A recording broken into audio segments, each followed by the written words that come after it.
We are live and we are back in the saddle of Raid Shadow Legends, and we are having some, we're just doing some grinding right now here because we have a new fusion coming up in a few days, and we've got to get all the materials to build out most likely what is going to look like some rare champions that are going to feed into our epic champion here. So that should be pretty exciting. Now on that end, here, hopefully it's not too difficult a fusion, but you never know. Here, I believe last year's was Berghoff, the malformed. I did not do him. I was too new in the game, but yeah, I remember getting some champions out of that, so that was kind of nice. All right, so yeah, grind your grind your stuff right now. Makes life a lot easier. You don't have to use as much energy later on, and I can kind of get these multi battles that they've been giving us for free recently here out of the way. All right, we've got some news. Yeah, we've got some news here, kind of pass along to you guys, and it is always fun when we have some new news, for sure. So we're going to talk about the Hydra heads. There's 5 of them now. We're going to go into Doom Tower, floor 42 until 51. And we are going to do some faction wars. We're only 3 faction wars left. 14 stars left. Here, we are very excited over here for Lydia. Here we've been saving up. We've been saving up some legendary books. Here we're gonna have to get some. My thought is we're definitely gonna have to get some food fired up once we've got her, because we're gonna need a ton of food just to get her. Most likely here, especially in the Orgrim tribes. Here. So we're gonna kind of lay out our strategy for the Organ tribes because that is open today. So we'll lay out our strategy there, and we will kind of see who in the team we gotta fire up and get in there, and yeah, we'll have some fun here overall. But first thing we're gonna talk about is the Hydra, the new Hydra heads here, and just the Hydra heads in general, and kind of speculate on what champions would be best here for this, well, for that particular content, which is more and more looking to me like it's going to be ridiculous. And we're going to do that after the intro next.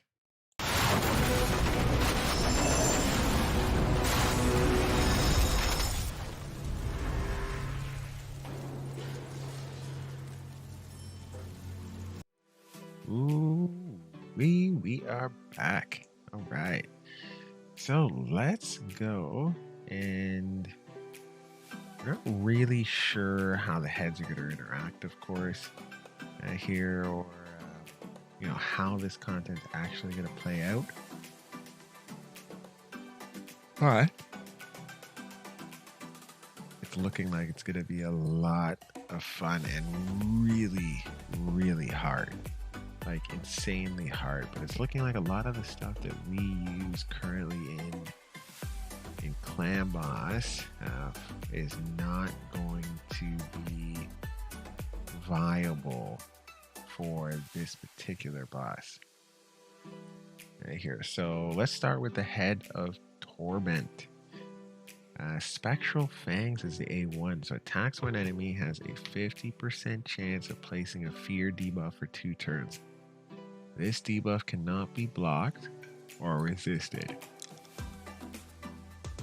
Ouch! Yeah, after the first attack, attacks all enemies under fear or true fear debuffs. Wait, does he attack twice? Yeah, he attacks twice. Okay, so that A1 is a AoE. Or something like Archmage Helmet's at A2 where he hits one enemy, and then obviously if something happens, if he hits a critical, he hits everybody. Yeah, that's kind of an insane skill. So we are most likely constantly going to have fear on us unless we bring in someone like Inquisitor Shamel, who's going to wipe off those fears and then use his counterattack right here. Not because the fears are being wiped off, but because if anyone gets a debuff, counterattacks. So you kind of can't go wrong there. All right, so A2, Cursed Storm. Attacks all enemies. Damage increases by 25% for each debuff an enemy is under. Well, that's not fun. This guy looks like he's going to be the CC head here with a ton of damage. So essentially, if you have 4 debuffs on you, you're getting hit with an extra 100% of his normal attack. That is insane. All right, so then he's only got two attacks, so that's good. That's enough. Like, he doesn't need any more. Hot dang it, man. Jeez. Yeah, that's a lot. That's scary, man. That's a scary head right there. Well, no wonder it's the thing of torment. Alright, so let's see. Almighty Spectre. Passive. When attacked by enemies not under Veil or Perfect Veil buffs, places a True Fear debuff on them for 1 turn. This debuff cannot be blocked or resisted. Damage taken. Decreases damage taken from poison. Wow. Yeah, so it decreases damage taken from poison debuffs by 90%. Can't you? I guess we could still use poisons in here. It's just not going to be that effective. It decreases the damage all Hydra heads take from AoE attacks by 10%.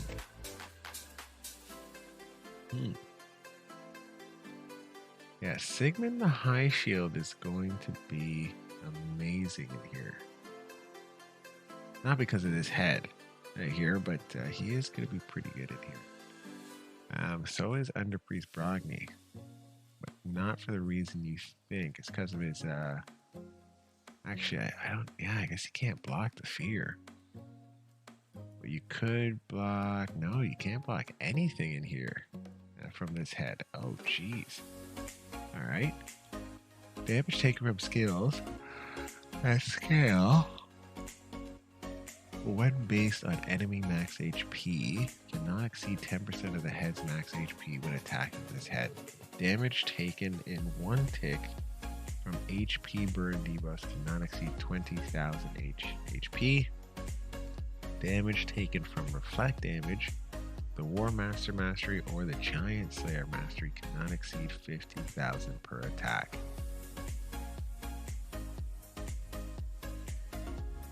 Okay. The reflect damage is just going to be a 150,000 proc, almost like a poison explosion.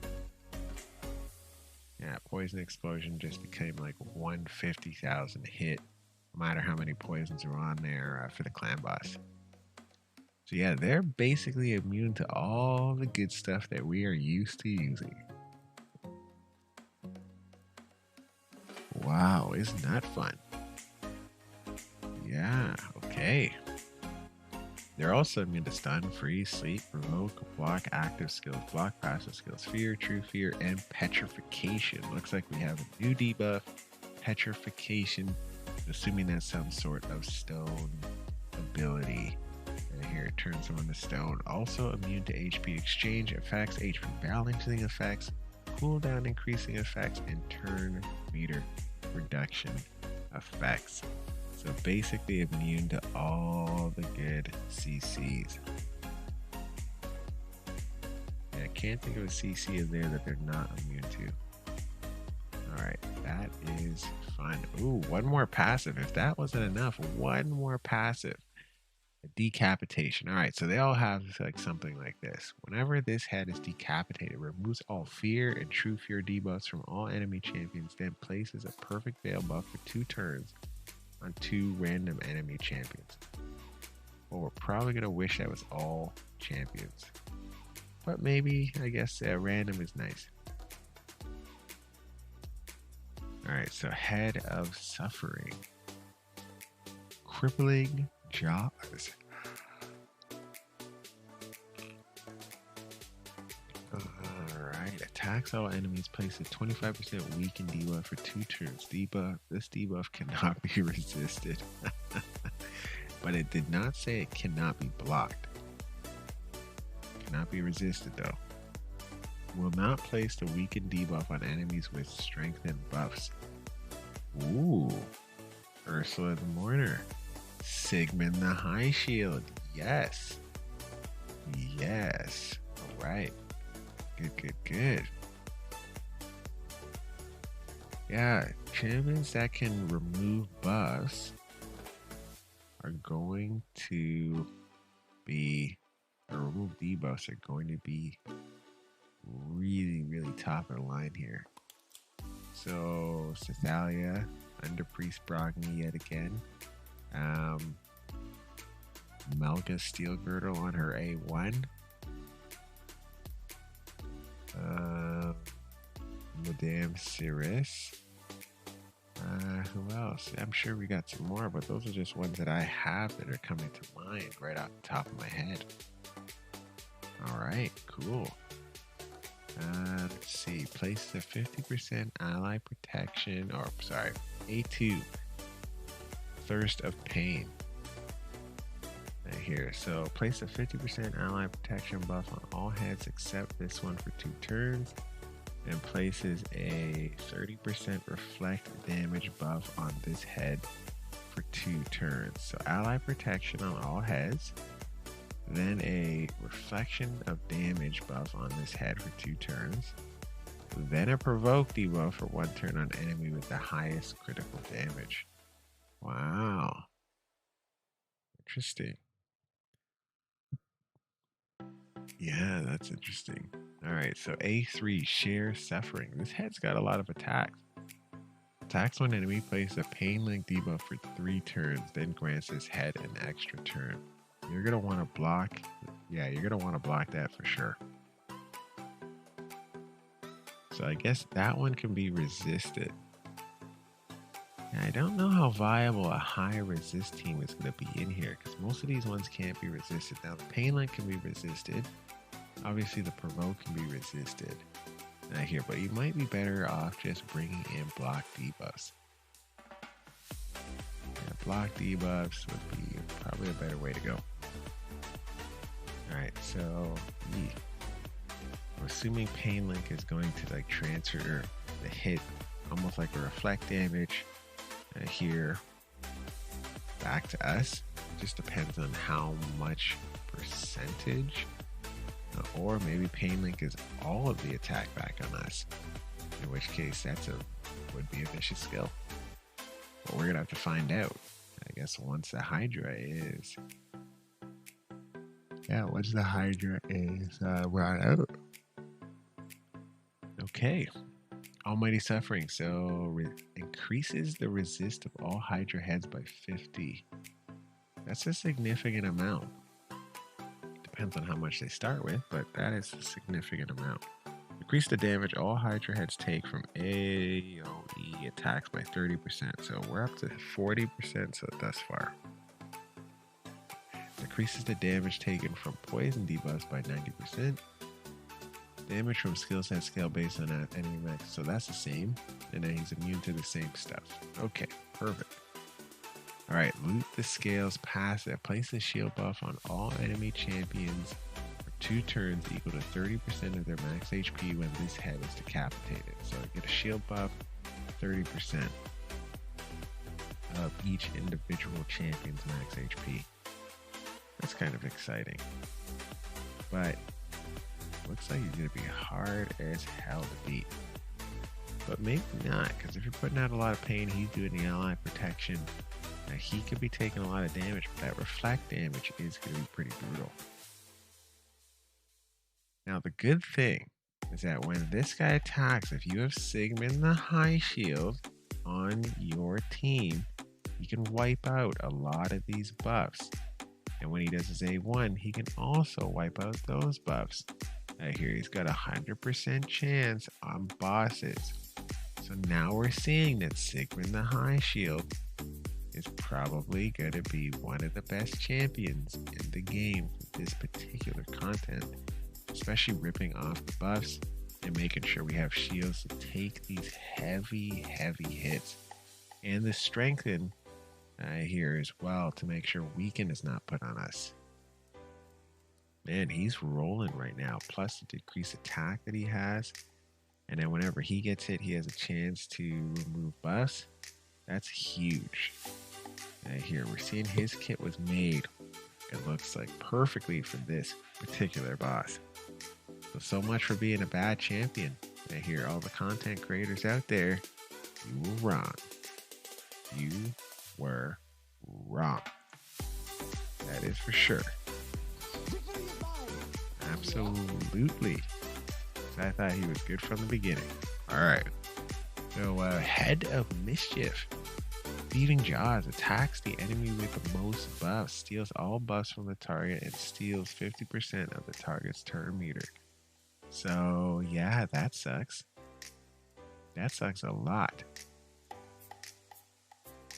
Applies a buff spread effect, taking all buffs from this head and placing them on all heads. Changes the duration of all spread buffs to 2 turns.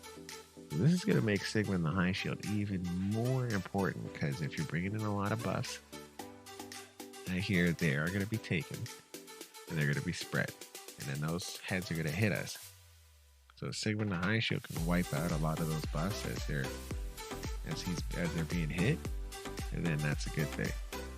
All right, Almighty Mischief passive. I mean, also I have a lot of those buff strippers. Good to go as well. Yeah, buff strippers would be like fantastic for sure. Just realized that Madame Series is not a debuff stripper. She is a buff stripper. So apologies there. Alright, so let's see. Almighty Mischief. Let's see, has a 75% chance of redirecting an enemy attack onto another random head. Will not occur if this head is under a hex debuff.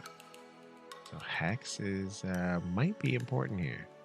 They might be doing that like bait and switch, like with Bommel, where like bombs do a lot of damage. Just realized here, now that I'm talking about bombs, they have no mechanic in here for bombs not to do a crazy amount of damage. We're gonna keep reading, but it doesn't look like bombs are gonna be affected in the least in this particular boss. Interesting. So bombs might be the new meta for this. Alright, so continue with Almighty Mischief. Decreases the damage all Hydra heads from AoE attacks by 10%. So we're now up to 50% AoE reduction with 3 heads. Well, isn't that fun? Damage from skills at scale based. When enemy max HP cannot exceed 10% of this head's max HP when attacking. Damage taken from 1 tick of HP burns cannot exceed 20,000 HP. And then they have a to be continued here. So maybe there's a few things that he might not be immune to. That would be very interesting.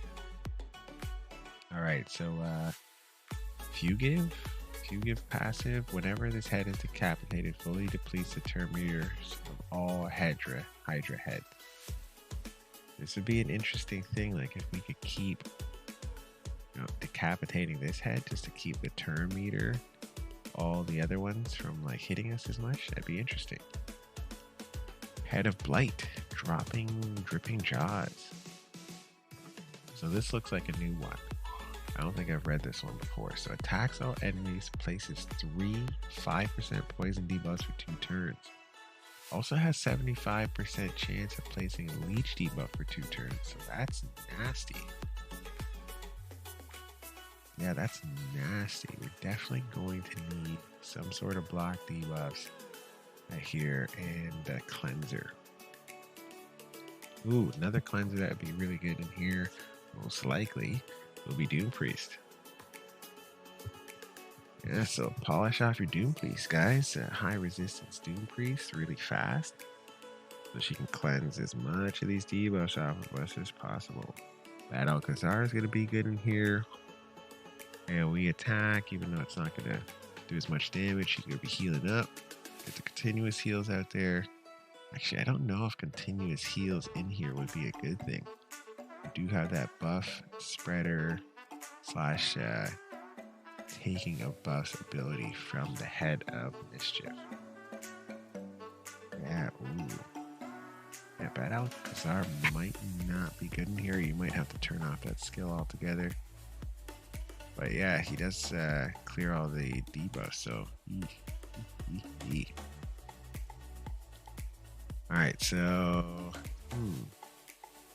Cleansing Blight.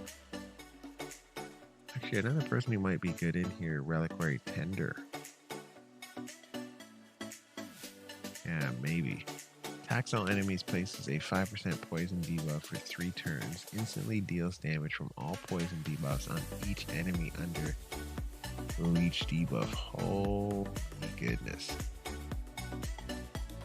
So you place 3, and then you place another 1, and it instantly deals damage from all poison debuffs. Wow, that's a lot of damage. So you're gonna have to be cleansing constantly, or you have to have really good healers. Yeah, these heads better be really, really slow, because if they're fast, we're all gonna get wrecked. Yeah, we're gonna get wrecked. Alright, Blinding Smog. Places a poison cloud, so that's a new debuff. On all Hydra heads for 2 turns. Wait, hold on, what? Oh, that's a buff.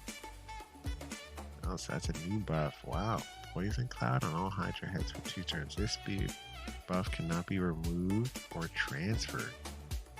I'm assuming Poison Cloud would be like when you hit the boss, you take poison damage or some sort of damage.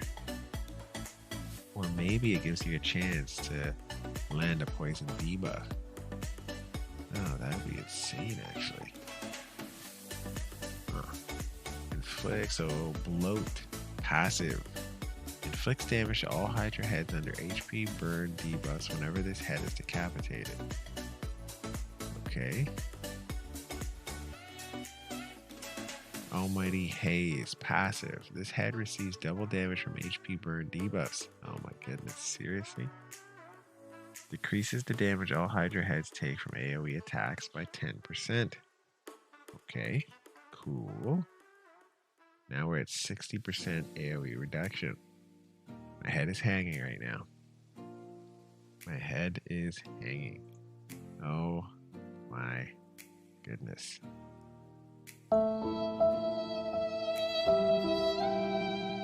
Jeez.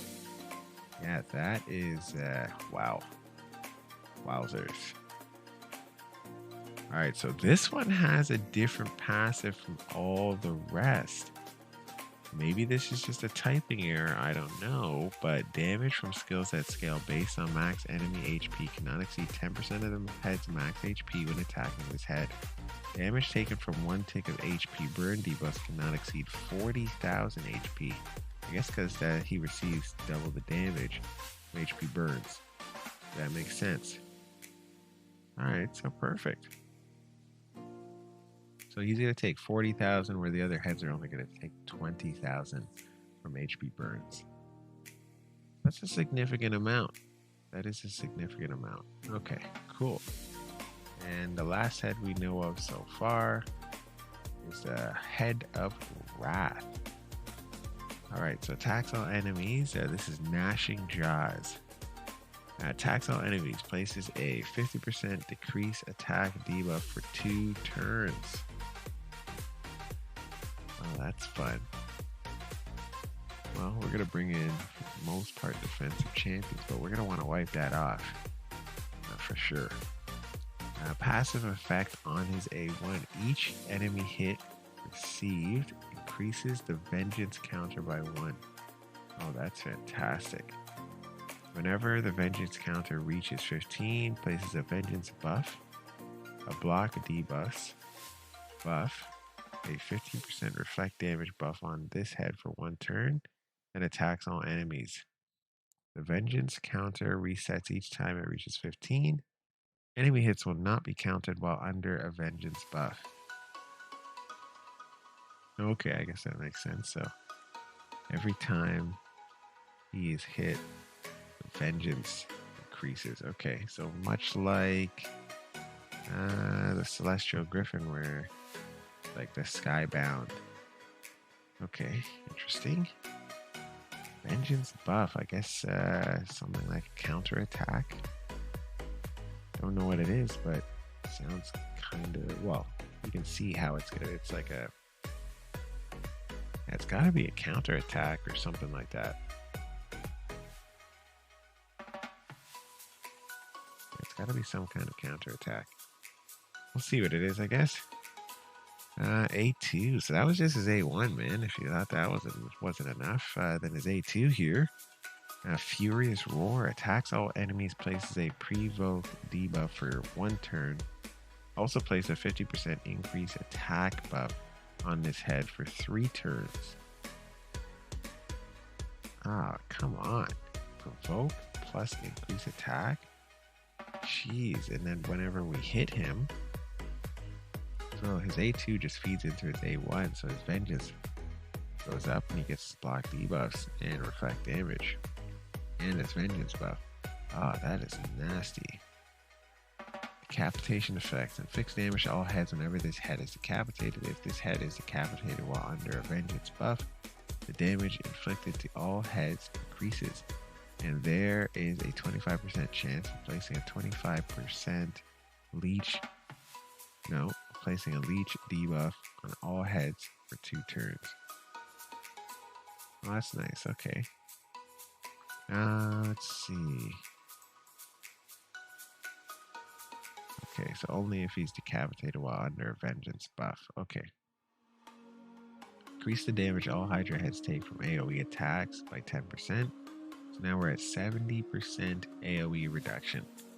So that's a mini Scarab King. Well, not even a mini Scarab King. That's a Scarab King ability. Holy goodness. Holy goodness. Jeez. Jeez.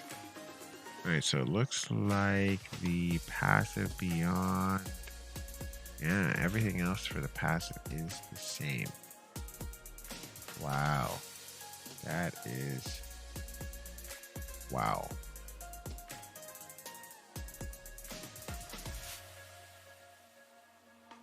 Wow.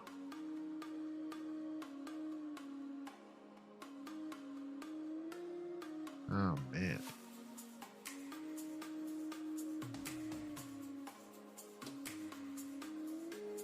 Ooh. Okay. Wow. So, overall thoughts here. Oh, man. We're going to have to block the fears for sure. Like the fear and the true fear kind of roll. We don't want the heads taking extra turns because we're feared or true feared. Yeah, definitely do not want that here whatsoever. Okay, so yeah, we don't want that. So Inquisitor Shamal is going to be important here for sure. Or conversely, someone who can strip buffs, strip debuffs, I should say. So, Doom Priest is probably going to be really important here. Having her really fast with a lot of resist for the other things that are coming here. Not the true fears, the provokes, the poisons, all that good stuff. Yeah. That's gonna be nasty. That's gonna be very, very, very nasty. Not looking forward to that in the least. My goodness.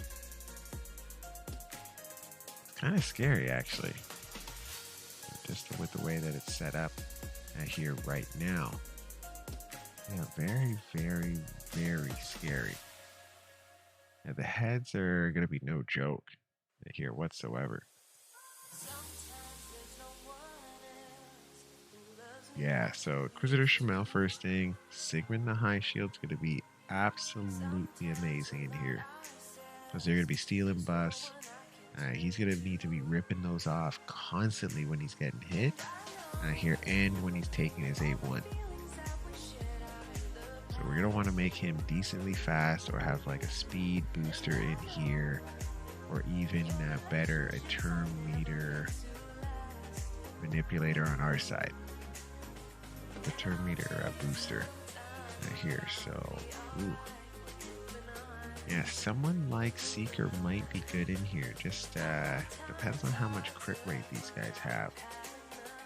But yeah, his turn meter increase here. Lyssandra's turn meter increase would be good.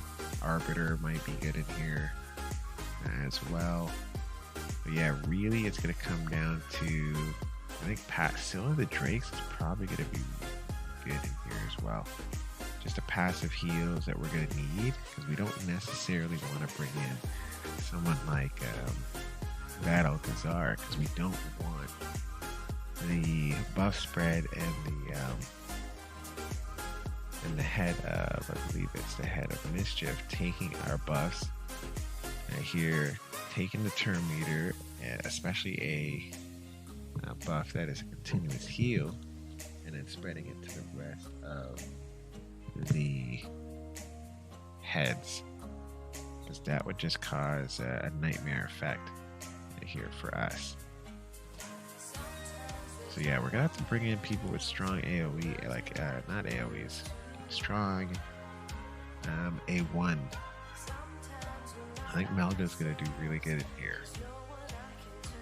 All right, we're gonna need shields for sure, and block buffs if we can. Block debuffs, I should say. We might actually block buffs would probably be good in here as well. So someone like Vlad the Nightborn would be really good. Actually, can we do block? I believe we can do block buffs.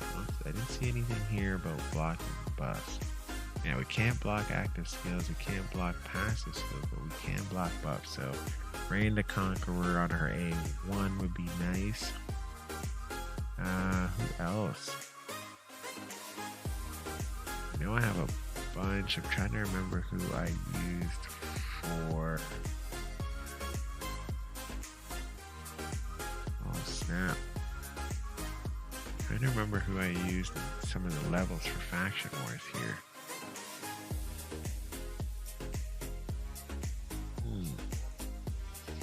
Yeah, really trying to remember, and it's eluding me right now. Now I want to find out. No. Who did I have trouble with? I believe it was Skinwalkers. Did I have a block buffs? Does he have a block buffs? I don't think he has a block buffs. It just increased cooldown. Oh, he does. Yeah, so this would be probably really important. 4 times at random is not great, but Bash is probably going to become really important. The block buffs is going to be nice, so you can't do the debuff spread. And yeah, that's going to be nice, because they don't have an effect for taking off debuffs. Yeah, they don't have an effect for taking off debuffs. So block buffs is going to be a really important skill. So Basher is going to be, pretty much in there. I'm going to have to build him a lot more sturdy. And here we're probably going to want to get a decrease attack champion in there. And I wonder if we can block revives. I bet there's going to be another head that's going to be reviving these heads. That's my thought. That these heads are going to be getting revived kind of constantly during these battles. And that's why they would have a decapitation effect. So they might not actually have that much health, but they keep getting popped back up by another head. That would be my thought. Considering that their defense is, that they have so much significant damage reductions from AoE attacks. Yeah, so Draco's probably going to be pretty good in here. Like your Roderick here's probably going to be good in here. He's got a bunch of single target attacks. Turn meter fills by himself. He decreases target's turn meter, but that's not going to work. So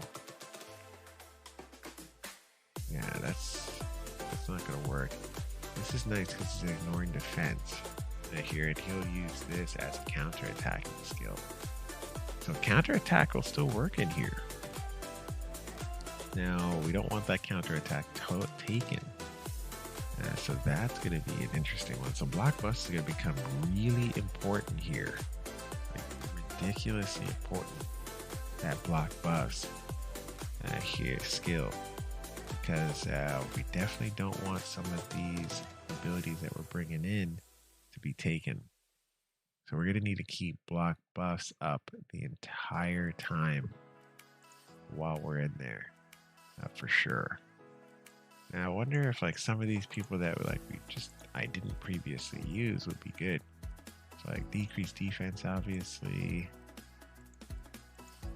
Let's see, I don't think she'll be good in here.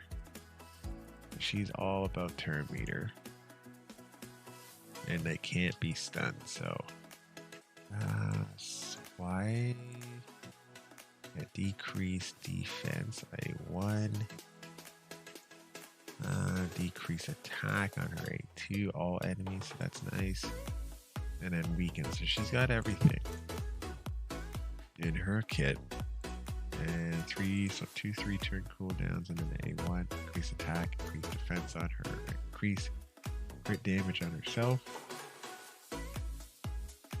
but that has to only if attack kills an enemy, so that kind of sucks.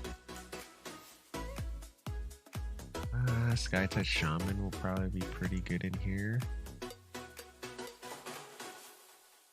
Yeah, the block debuffs, revive on death, removes all debuffs from allies will be good.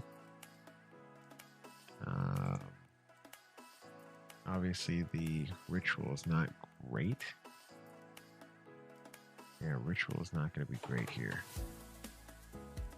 But if we can put a regeneration set on her, then she'll be fine. She's only losing 10%. That's going to be giving her 15%. I think actually regeneration set might become the best set in the game. Yeah, because the passive regeneration here for this boss is going to be important. You don't want to bring in continuous heals. Yeah, you don't want to bring in a continuous heal champion. So now regeneration. I'm going to have to farm some regeneration. Interesting.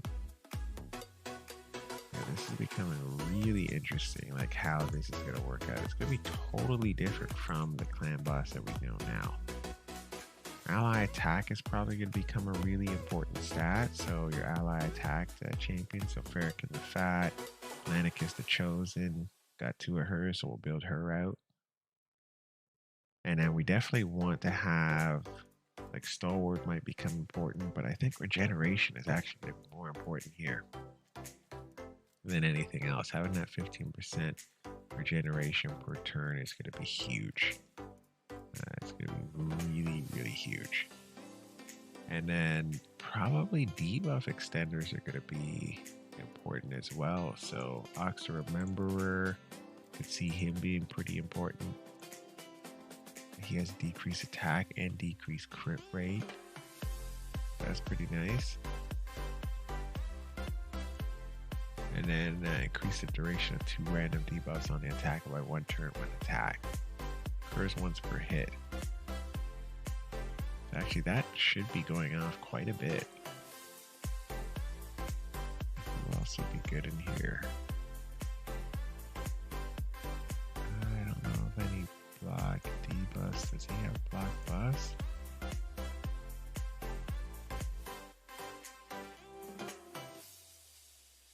So this is not bad. Having steel buffs is not bad either. So it removes all debuffs from allies. So this is going to be important. So Scathix is going to be important, plus the block buffs and the shield. Block debuffs and the shield. Now we're going to have to think of a different way where it's really different. Right here, we have to think of different champions to bring in here. So Scathix is going to be pretty interesting to have bring in. I have a feeling a lot of the dwarves are going to be pretty exciting here. Yeah, Tormund doesn't really make sense here because we can't do freeze. It would be awesome if we could do freeze in there. Tormund would become really exciting. Geomancer probably gonna still be pretty good because if he can be just reflecting and taking, you know, hitting 20,000 or whatever he's gonna hit with that reflect damage, does also be considered single target hits. So yeah, Geomancer's probably gonna be good in there. Melga's definitely gonna be good in there. Cornelia will probably be really good as a healer in here. It's asleep, not so much on all enemies, but this skill where she places sleep on an ally, and then it will heal that ally whenever they take damage, 100%.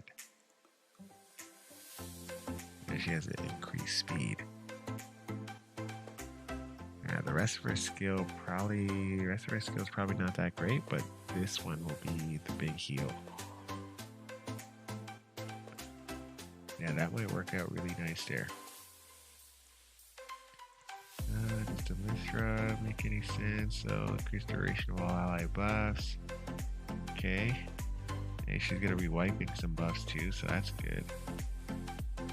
Yeah, so that's a good skill every 3 turns. And block damage, continuous heal. We might have to turn this particular one off. Yeah, we'll probably have to turn that one off. We definitely don't want any. More about damage reduction than having, because we don't want the buffs to be stolen. So even more important than block buffs here on the enemy champions. Yeah, block buffs are going to be important.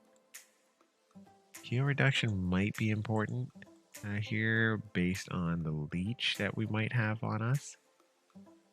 That could be important. We'll see how that works out. Just checking out these champions here. She gets a shield, so ignoring defense is probably going to be good. Let's see, shield buff on this champion. Value of shield equal to 20% of damage inflicted.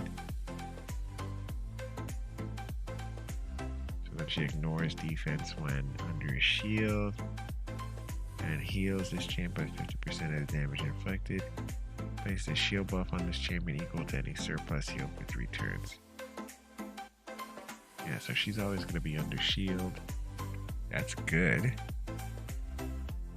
And then each hit ignores 25% of the target's defense. Grants an extra turn if this champion has full HP after using this skill. Also not bad. But this is good because if she's provoked, she's just going to be using this skill, placing a shield on herself there, and hopefully hitting really hard. So Gala Longbraids might be an MVP for this particular battle. Might have to look into building her out, even though she has a really low defense. I think Sylph the Drakes as a reviver is probably going to be the best reviver for it here.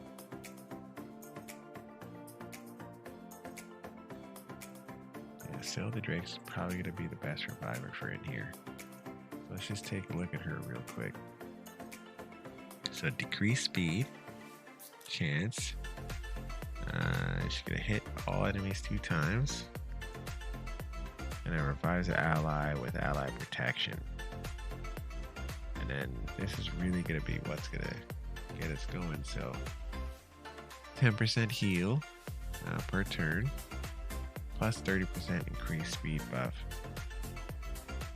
So yeah, block buffs are going to be really, really important here. Now let's see if we can find any block buff champions here. Block buffs. It's a debuff here, so let's get that fired up here. Block buffs. That's going to be important for sure. Alright, block buffs. Let's see. Alright, so block buff champions. Grotop Moss Beard. So we have him, Harvest Jack, Contra the Cyclone, Lady Kimmy. This is why it's so important to get Lydia the Death Siren. Oh my goodness. Yeah, so we're gonna have her. Torment the Cold, okay. Did not know yet, Black Bus. That would make sense here. Okay. Yeah, interesting. Lydia the Death.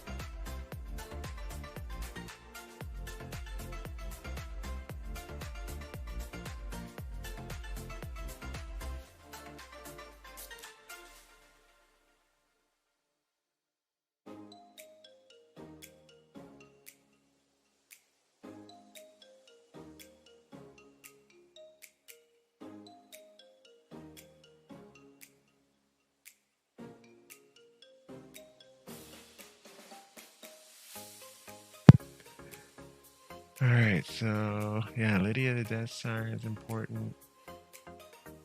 Torment the Cold. Let's take a look at Torment the Cold. Here, let's see. Torment the Cold. I think he has to have a certain amount of stuff for Black Bus. Oh, never mind. There's a Black Bus. Attack all enemies. Ooh. No, that's enemies under freeze. Is that right? Am I reading that right? Places block bus, debus, and 100% heal reduction. 2 turns on enemy under freeze. So yeah, that's not gonna work. So he's useless. Here, Norog, more to Macabre. Okay, Fanax, who I have. So Sacred Order, I think. Fanax, there he is. Attacks all enemies. 80% chance when booked of a block of bus for 2 turns. That's important. Obviously can't place the block active skills. And then he's going to decrease bomb detonation, but only when Talia's on. And we're not going to bring Talia in. Umber Enchantress. Ooh, I have her. Warcaster, I have him. Veteran, Abyssal, and Hugo. Okay, so Umber Enchantress here. Umber Enchantress. She's not on Sacred Order. She is Demon Spawn.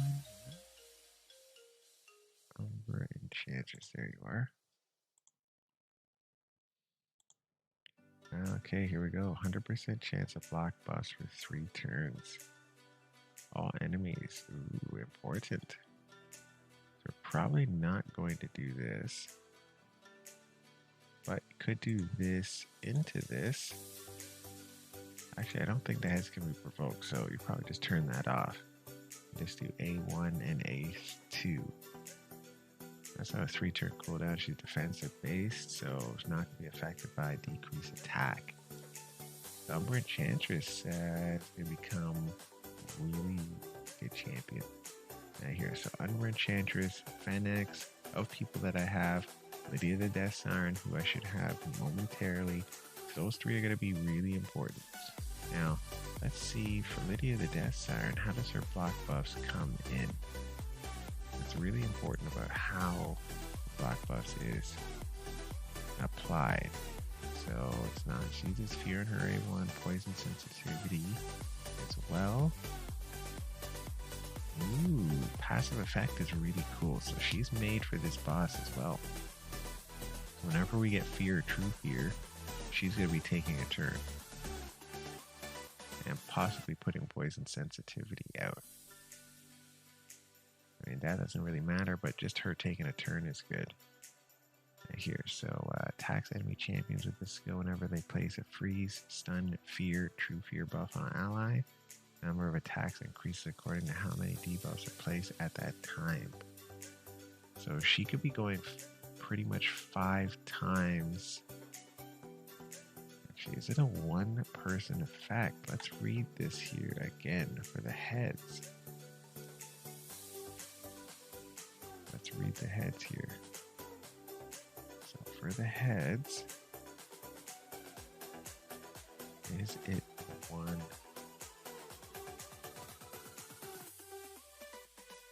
Let's see. Yeah, so just a one-person attack. Okay, that's fine. But yeah, she's gonna take a turn every time the head of Torment takes a turn or puts a fear on, which is a 50% chance of that fear going on.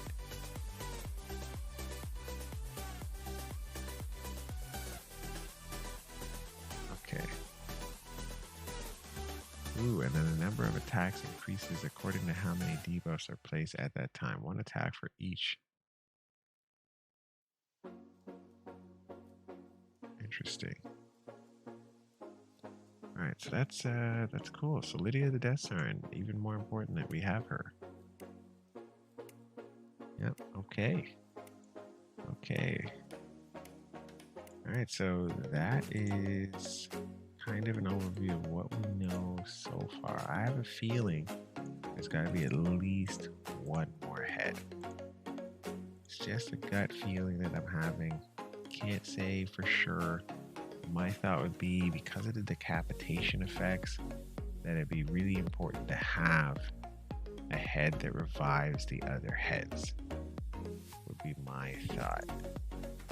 Here, I could be absolutely wrong, but it would be my thought, because if we don't have one that brings up the other heads, then how did this become a clan boss?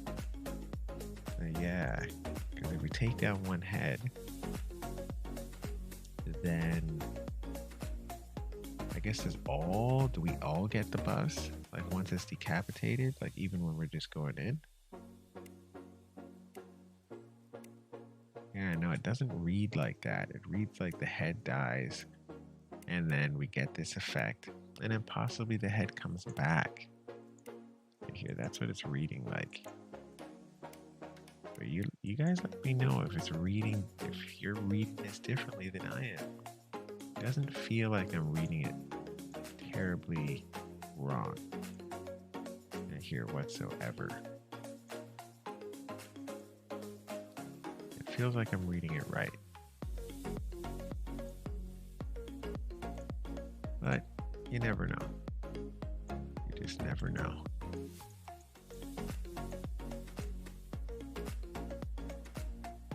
Alright, so let's see.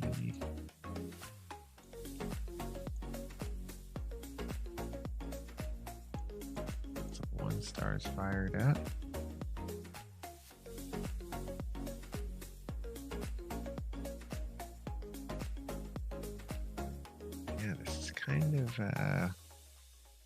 It's kind of a scary boss, but we have the champions in game ready to beat this boss. Like if you've been playing long enough here, or personally if you've been doing the events. If you have been doing the events, you have the champions to take on this boss. It's just the plain and simple of it. Now, the good thing is that they don't release content in which you can't beat. So all the content that they do is totally beatable, for sure. The problem really right now would be, that they haven't released the content yet. Let's just get this out. I'm assuming they want to do all these heads little bit by little bit. Right here, just so it's a big thing. We all get super excited for this particular boss by the time he's rolled down into our grasp. All right. So 2 more things to go here. Get that done and over with.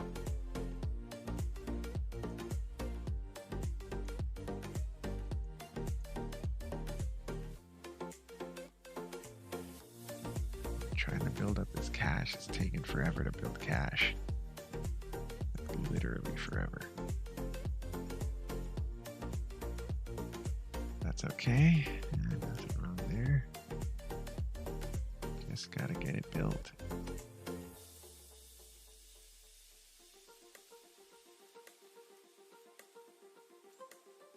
One thing that's unfortunate is that we can't build champions that are in our vault inside the tavern.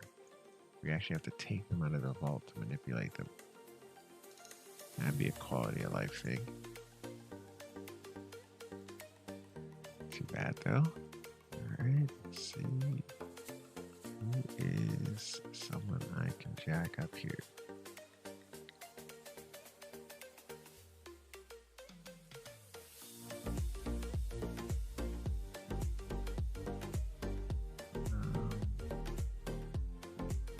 Let's start on this guy.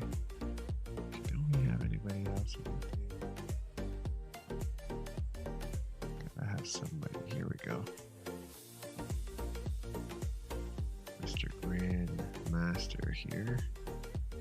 So I know what to do. There we go.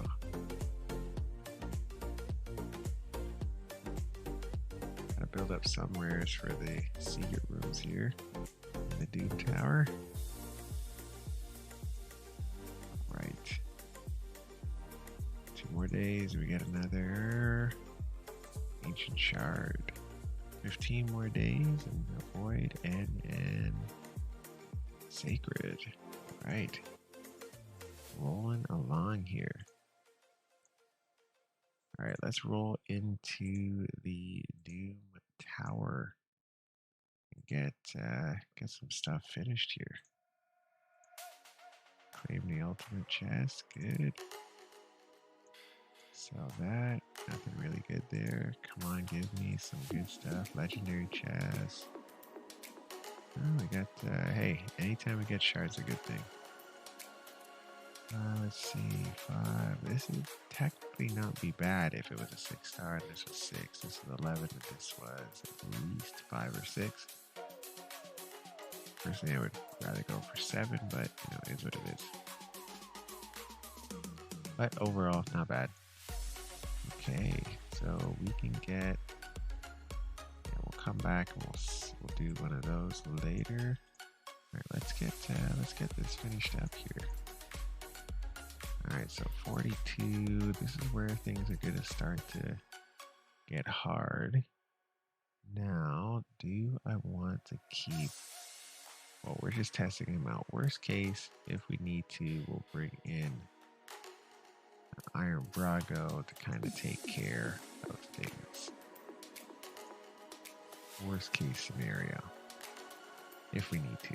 Hopefully we don't need to. I think the way he's constantly going to be picked up, but he helps us more than he hinders us with the decreased defense and the weaken. I think that helps a lot. Plus the poisons here, so you kind of can't go wrong. And then hopefully, between Drexstar and Sigmund the High Shield, we are able to kind of provoke everybody. HP burns out there, all that good stuff.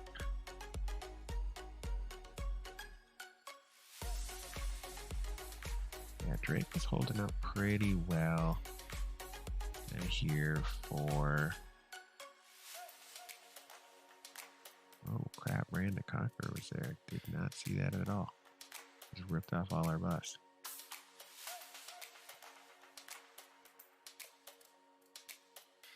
Yeah, I think Rand the Conqueror will be good in the new content for the clan boss. Yeah, people who can remove buffs and remove debuffs are going to be uber important. But I'd rather remove debuffs on a passive or like an A1 rather than have a skill that just removes debuffs, because that's going to be on a cooldown. I'd rather be removing debuffs per turn. So someone like counter-attacking Skull Crusher is going to be important there, for sure.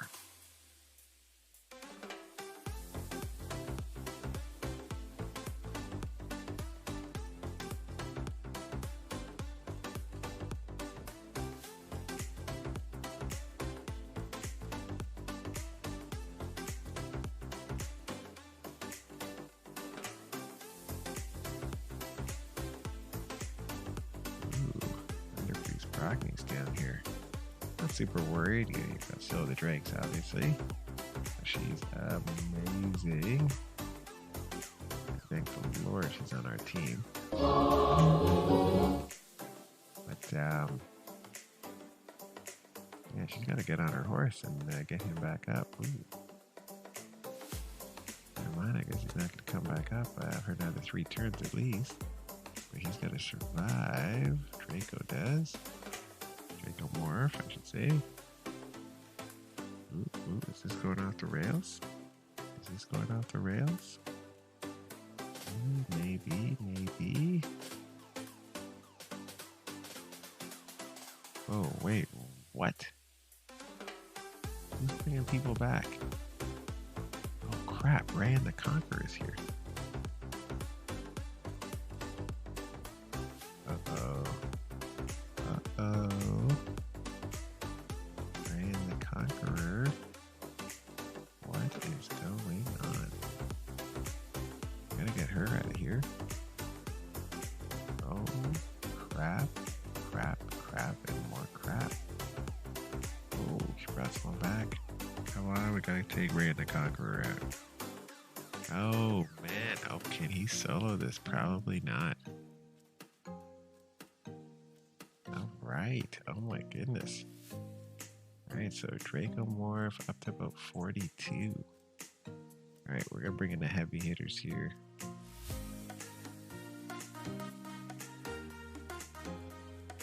Yeah, so he'll be positive affinity versus these two, so he's gonna attack these two constantly. Alright, so that works out, but oh man, that was didn't think I'd lose there. There we go. Now we're attacking the right person. Now hopefully we don't have to bring in a specialized team here. Man, with Lydia the Death Siren have worked here really nice. Yeah, just block the revives and then we don't even have to worry about that at all. An E3 Blood Twin would work perfectly here too. There's 2 Eddies, not defensive based. Yeah, I like me some defensive, offensive champions rather than attack based champions. So much harder to keep alive. Or if you keep them alive, then they don't hit as hard. It's just a nightmare. Or you have to bring in support champions to put around them, so then you end up having your overall team composition built just for one guy. So that's never a fun thing there. Ooh, they're taking out Fane first. Interesting.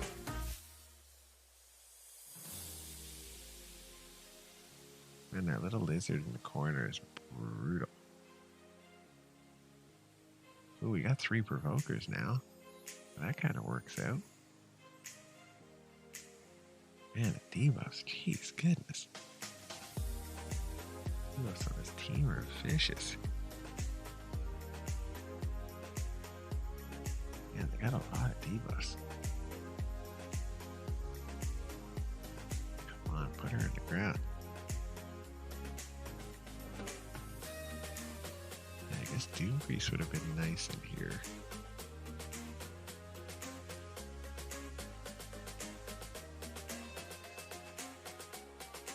Okay, so I think we've taken charge of this particular round. Now with Fane gone, kind of turned in our favor here. I think that's Golmlock Sky Hide. There, yeah, the one we're talking right now. He looks like he's hitting pretty hard.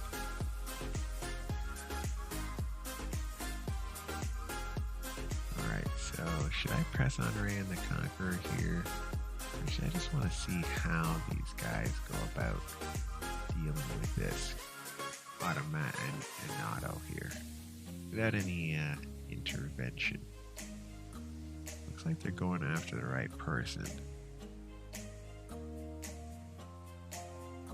As I thought, because the positive affinity of Iron Brago, he's going after here Ray and the Conqueror.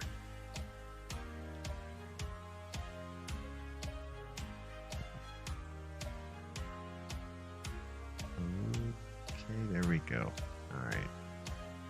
So Iron Brago comes in, makes everything more efficient. He is defensive based, so he gives that passive to everybody else for the extra defense, so it makes this a lot easier. So Draco's good to about halfway in the Doom Tower here for hard. I'll have to see, maybe this was just a specific set of champions that it didn't work for. No harm in testing things out in the Doom Tower because it doesn't cost you anything. Yeah, you could probably bring Draco back in here and be pretty confident. Alright, so let's try him back in here. We already know how Iron Brago is going to work right here, but figuring out how Draco's going to do is really important. Now, I wonder if we should have put Draco in for somebody else. That's interesting. It's an interesting thought.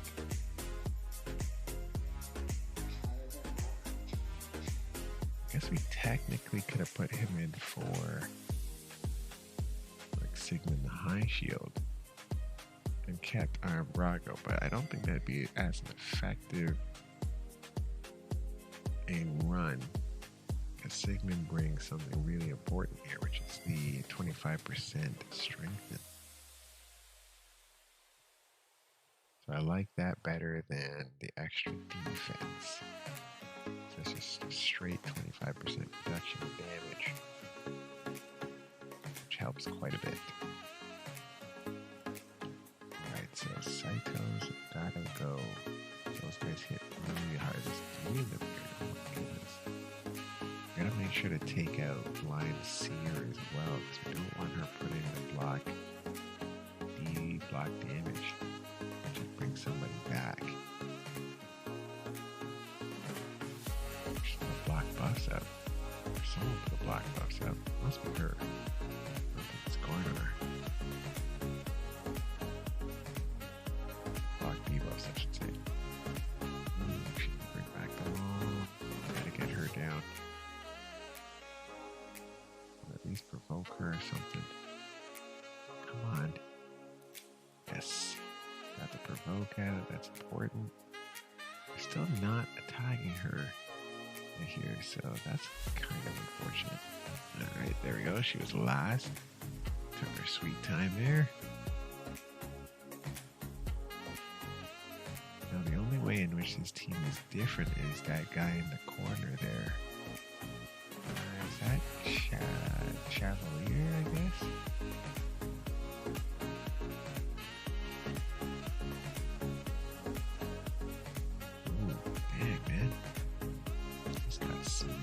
Over there. Oh no, Sil. No. Stay up, Sil. Stay up, Sil. You got it, Sil. You can do it, Sil. Come on, Sil. Keep yourself up. Top yourself up. There we go. You stun everybody too in the process. Look at Sil putting in work. Yes. Let's go, let's go, let's go.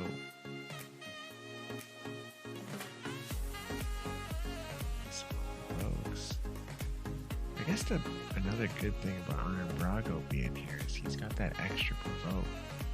Right, so always good. And then he's got like the single target stun. So having that is huge. 3 provokes provides a lot of control here, where Draco provides the ability to do more damage because of his weaken and decreased defense. But so does the provokes. If you're not taking as much damage here and you're just taking single target damage, you have the opportunity to do more damage. Ooh. Man, I'm a philosopher over here. Philosopher. Alright. So we are going to take Draco out. Not going to be good here. We're going to put back in Iron Brago. Yeah, Iron Brago's the way to go here.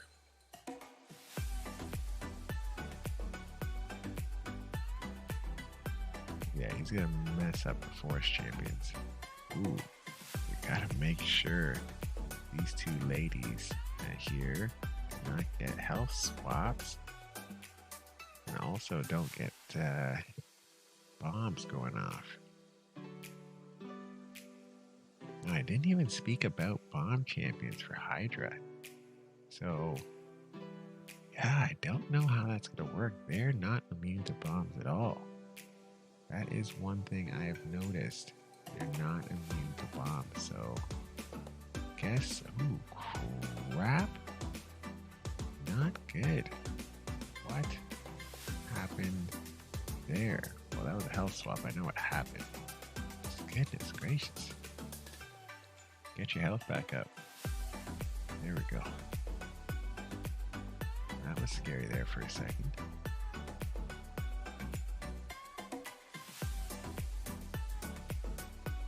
Yeah, that was really scary for a second. That Sil was going to go down. But good thing we got 3 provokers in here. That helps. Ooh, we gotta make sure we don't get block buffs or block active skills here. Okay, we got the block debuffs out. Alright, let's start to provoke the hell out of these guys here. Nice big beefy shields here. Strengthen out, a little bit of speed boosting. Alright, this should be in the bag. Alright, so yeah, we're controlling this. Lots of debuffs, provoke out. Alright, we're rocking and rolling here. Ooh, man, that remove buff was nice. Alright, so we gotta watch out for the Hydra phones here. There we go, provoke as much as possible. And that reflect damage was huge there. And that took like 25% of his life. Now for the catcher phone.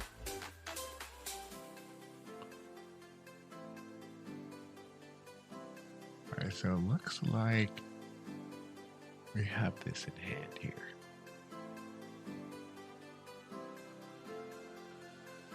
Unless he hits, yeah, he doesn't hit really super hard. Okay, so that's important. That's important. Good stuff. Good stuff. Right, exciting.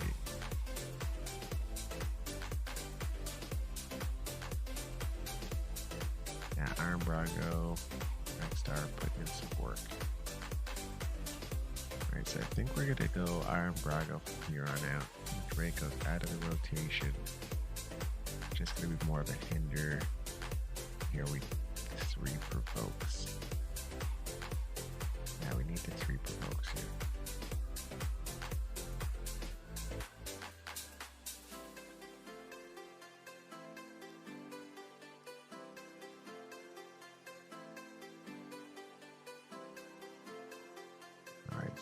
let's see. So much Madame Cerise in here. Gotta lock her up. Got a Raglan in here. Ooh, we got a Ray in here as well. And he heals on his A1, so provokes aren't great on the steadfast guy. But yeah, we gotta get it done anyway, so.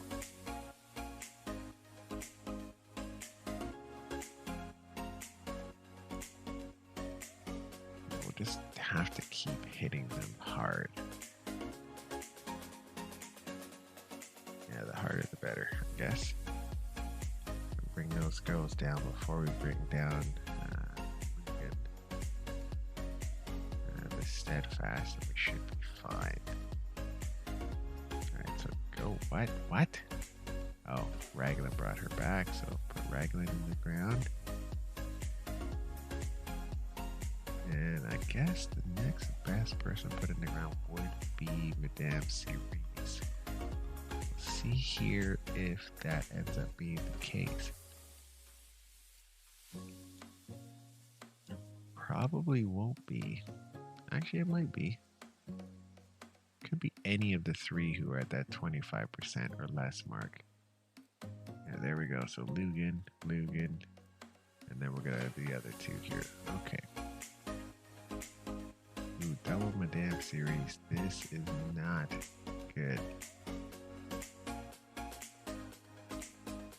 And Lord Chamford, also not good. Alright, so we're gonna start provoking a bunch of these guys here. We're gonna need those provokes. Oh jeez. Alright, so that's not good. That's not good at all. Need some heals here. I'll need more that provokes and stuns. Need some shields. My goodness. This could potentially have been going extremely bad. But we pulled it out, man. Sail the Drakes for the win. And her passive heals really helped us top up here, so Sail is amazing. Do remember, all the champions that you are seeing here are free to play. Free to play, man. Now, 3 event champions, or fusion, whatever you want to call them. They're here, so fusion, fragment, whatever, champions. And if you save your resources, they're free to play. And then 2 just for logging in, and 2 just for logging in and doing content in the game. Obviously, Sail the Drake is just for logging in. After 6 months, you're gonna get her. And then Drexstar, you gotta do, what is it, Tag Team Arena, I think? Or is it regular arena? For some reason, I think it's Tag Team. Whatever you have to do, I think it was Tag Team Arena. Get him. He's amazing. You kinda can't go wrong. Now, man, the damn series is vicious. Okay, so at least there's not a block heals. That would really suck. Okay, so Raglan is going to cause some nightmare situation here. Because she is going to pick up Lugan. And she's not down enough that I can kill her kind of immediately. Oh, that's it.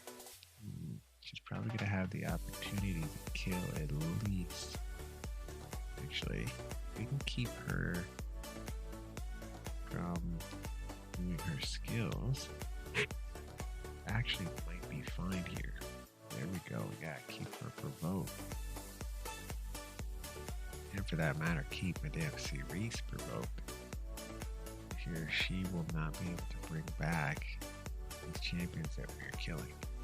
Alright, perfect. So provoke is one of the better skills out there. Can't go wrong.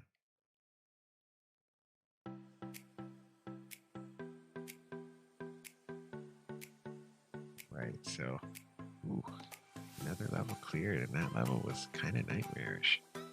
Not as nightmarish as a Sifi Rotos wave, or triple Sifi double Rotos wave, but still nightmarish nevertheless. Ooh, this could be interesting. Yeah, this could be really interesting. I wonder if we should bring in Melga Steel Girl instead of Syl.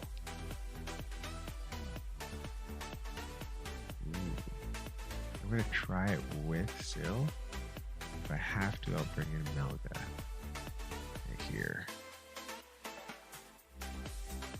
If I have to.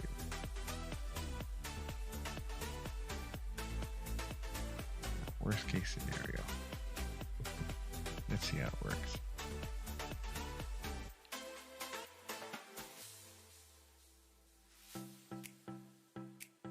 I think we should be fine. Ooh, Mountain King. Potential to slap us. So long as we have our increased defense and strengthen and whatnot, we should be okay when Mountain King comes calling.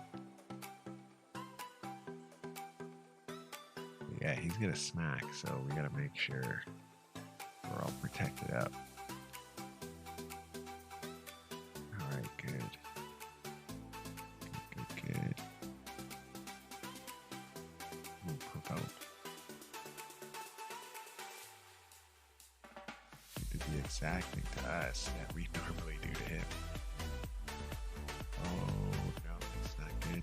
No, Syl.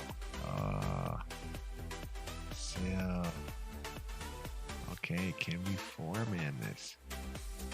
We don't have any heals in here, so this should be interesting.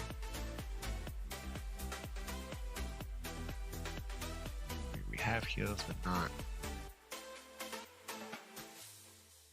Yeah, just not the way we think of heals. Not a traditional heal. It's like a shield heal.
trying to spread the love around with the damage, but that is probably not the way to play this. Alright, so we're definitely bringing in Melga. Looks like we're going to lose this. Unless they can pull it out in some which way or form, which is very unlikely. Yeah, there's no way you win these three.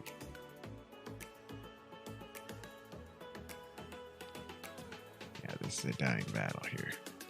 Alright, so let's leave this battle. We're going to bring in Melga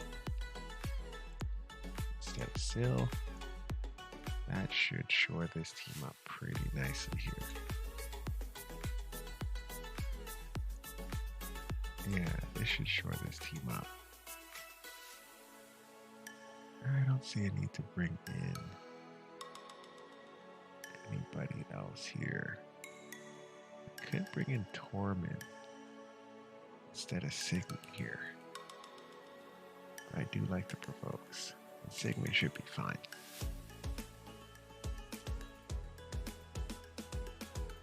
Yeah, with Mel gonna pick up 2 people, it should be fine. I don't think we'll have too much issues here.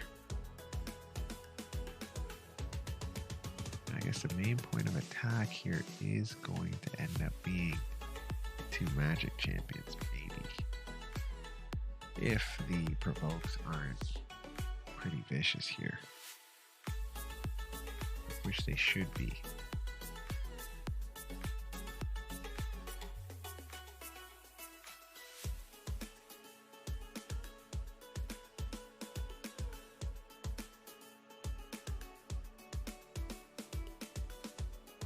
Okay, so doing pretty well here.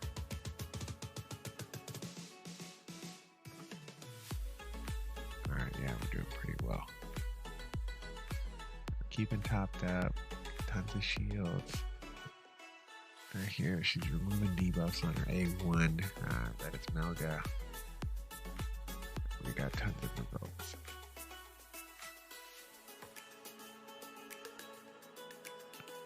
Alright, so now we're okay. Should be not easy, but should definitely be easier to complete. And it's very unlikely that anyone dies. That can't be revived, I should say. Because the reviver's definitely not going to die here. Melga is built way too well.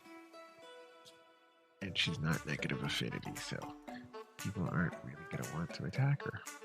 So she's going to kind of be free and clear to do whatever she wants. And you could always bring Broadmine here. I don't like that his revive is not as quick. You could always bring him in here. He's not negative affinity to anybody. So that kind of works. And there.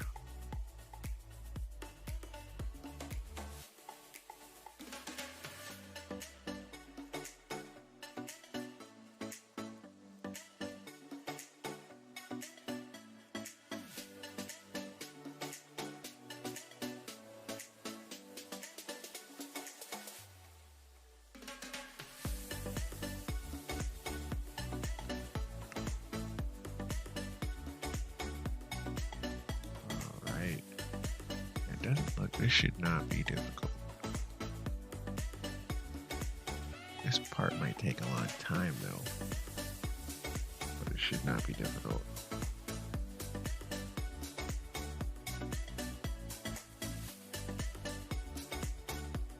Yeah, the double warlords, just gonna increase the cooldown of our skills all over the place. So our A1s are gonna have to be vicious.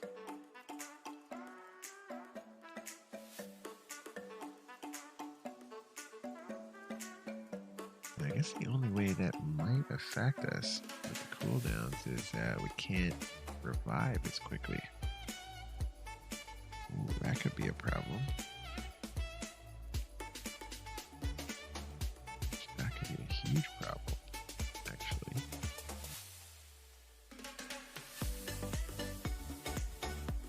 Okay, so provoke go.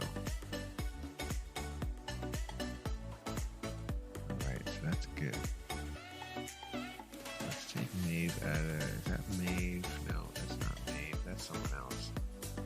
Can't remember her name exactly. But get her off the board. And let's see if we can get one of the other guys off the board. Just slowly burn them down.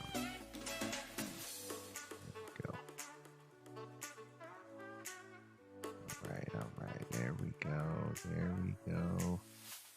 Rolling, rolling, rolling.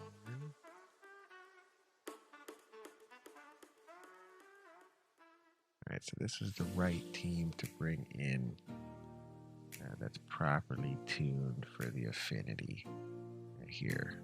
Sometimes it just comes down to an affinity matchup. Alright, perfect. 47. Guess we can bring in just for the affinity. I don't think Sil would have a hard time in here, though. And I don't think Sil would have a hard time in here.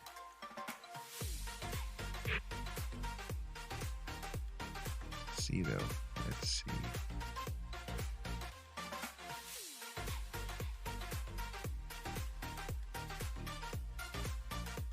Is that Fear? I don't know, because he's like cloaked. I didn't think Vizier cloaked on an A1. Maybe that is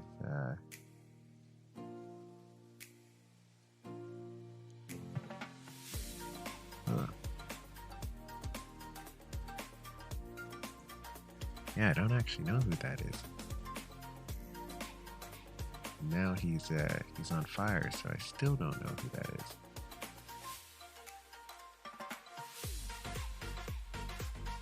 He's got some sort of hair, though.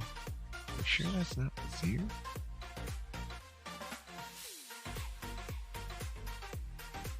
I didn't think he cloaked himself, though. And, like, without doing a skill first. Yeah, I don't think, yeah, we're not going to get the chance. Alright, but that looks like Vizier. Okay. Interesting. So that was Vizier.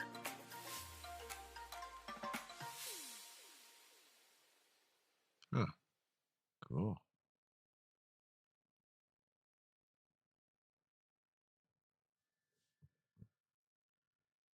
I know he cloaks himself, but is that a skill? Must be a skill, I guess.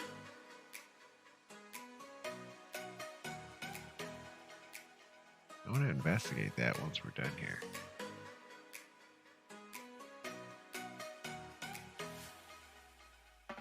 Oh, does he cloak himself at the start of each round? That would make sense, actually.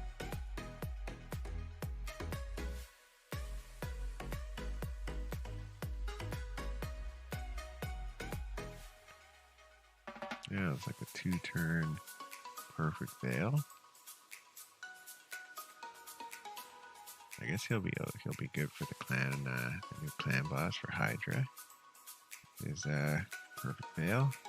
Obviously, Raptor Draft will be good in there as well.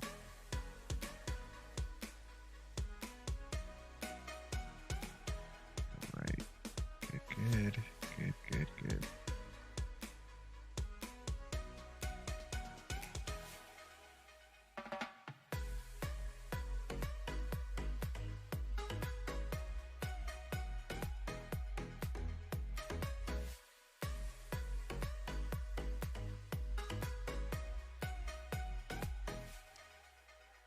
Alright, so it looks like we're rolling thus far. Not seeing too much difficulty here. Don't have like a buff stripper. Doesn't look like they have too many debuffs. They're not super tanky either. Don't seem to have too many buffs. Okay, so it looks like we're okay here. Alright, so this is good. It's nice to have an easy one every once in a while.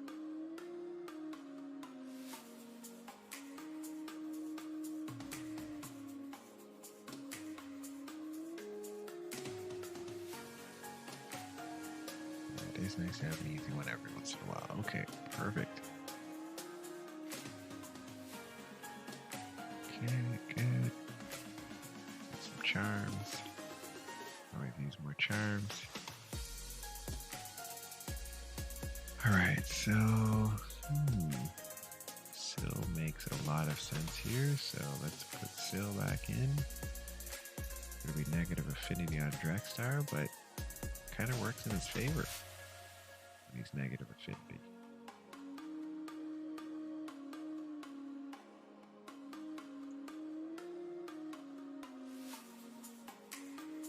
The funny thing is, yeah, it actually does work in his favor because he'll be able to put out more HP birds. People are going to be attacking him more often. That actually works out. Now, Ethos we'd have to be worried about here because his A2 and 3 are just vicious. Now, we're going to want our shields up during that for sure.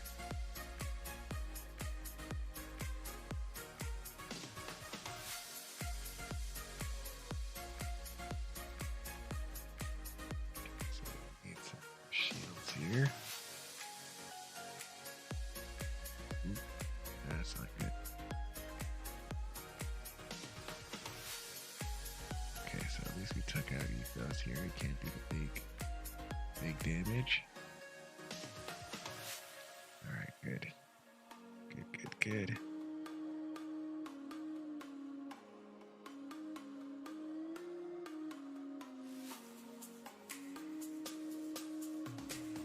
Alright, so those are 2 Septimuses? Yeah, they are. So we gotta get decrease. Some provokes here. Ooh, he's down. Alright, there we go. Some shields. Got a ton of debuffs on us. Oh my goodness. Yeah, we just gotta start taking these guys out. And then this should get easier. Alright, perfect.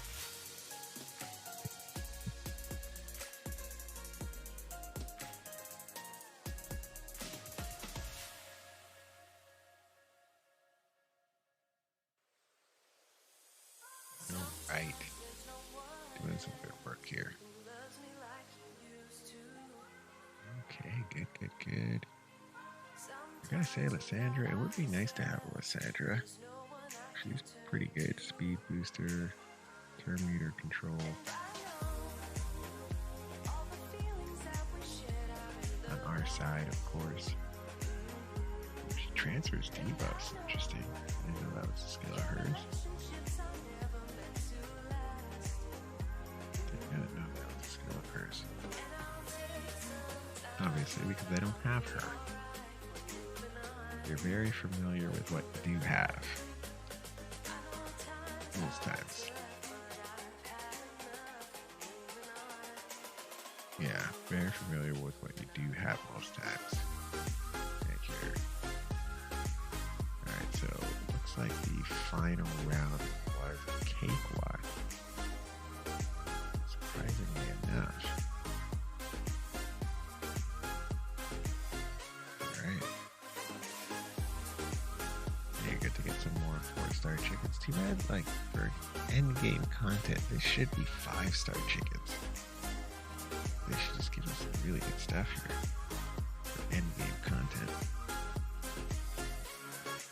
I guess you'll get that a little higher up in the Doom Tower is my thought. Alright, so... I think we'll be better off with Melga.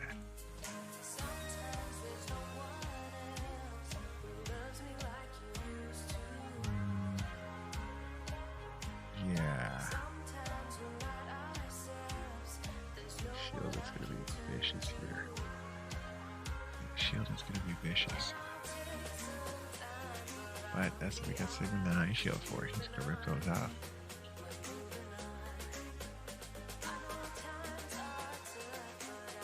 Alright. Double. Oh my goodness.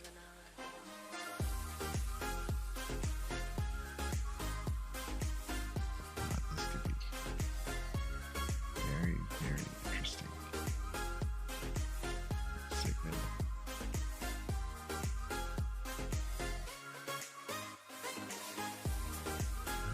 rip out both buffs here. Come on.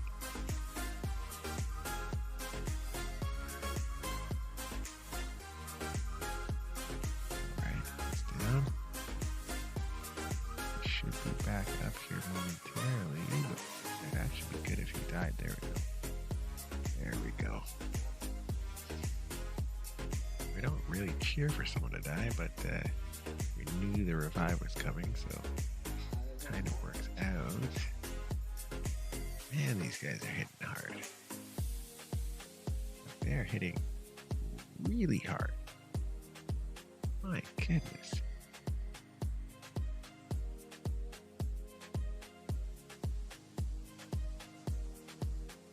We don't have the traditional heals here either. Passes. So we're totally counting on the heals from the shields and the heals from the continuous heal. Man, like she's almost dead too. Is that Trunda? That's Trunda. Okay, good. Jeez, goodness, that is vicious. We need to revive here. Holy crap, we need to revive. Come on. Revive. Revive. There we go. That's what I'm talking about.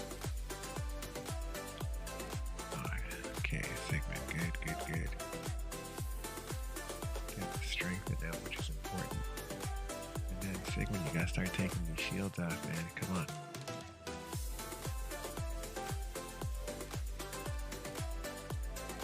Come on, Sigmund. Get these shields off, Sigmund.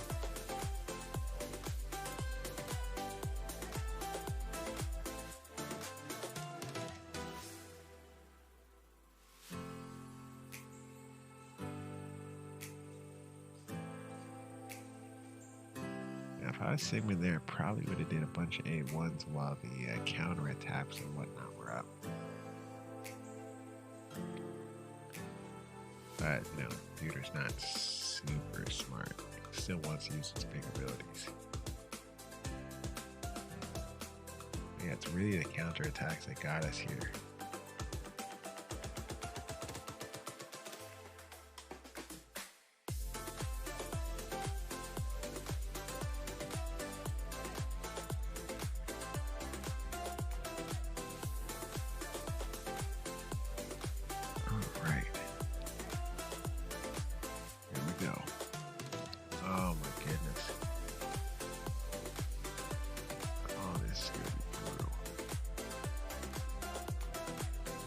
Rip off so much of our max health. Oh, this is gonna be terrible. Nice little remove buff on her A1 there, though. That was nice.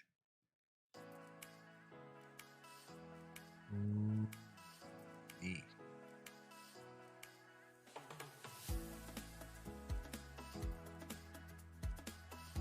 And the AoEs are just killing us right now.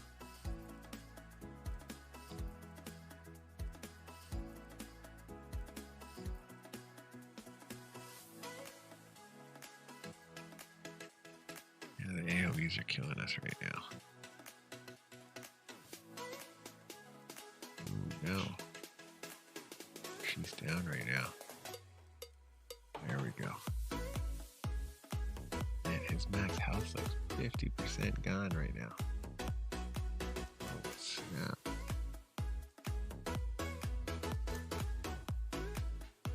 Jeez, that just whacked us.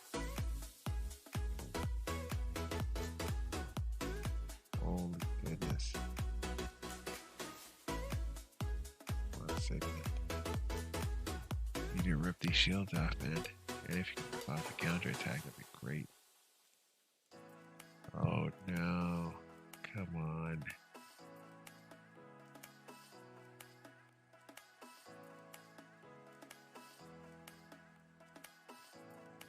Not good, not good, not good.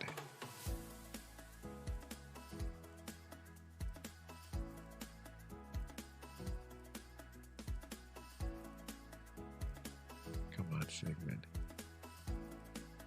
Jeez, goodness.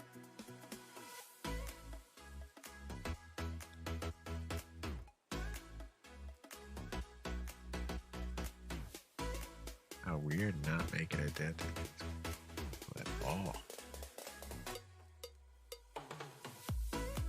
This is not exciting. Here, now we're starting to make a dent. Here we go. All right. Let's go, let's go.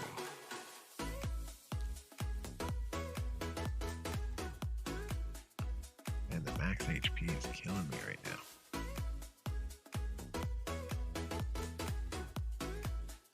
Jeez, goodness, oh my gosh.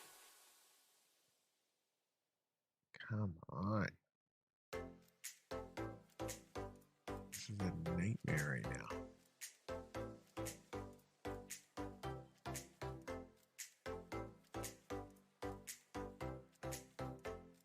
Why didn't he take off the show? Was he provoked? Oh my goodness. Max HP is ridiculous right now. Okay, glorious return here. There we go. Oh crap, we took someone down. Oh no, she's back. Oh jeez. Molly Tanker's killing me right now. She literally is murdering me. Okay, there we go. Oh, he's finally taking control. Okay. Oh, we've got Venus healing herself over there. Fantastic. We should be able to... Yeah, we're going to win this. Well, it's just all going to be about time now. 7 minutes so far. Jeez.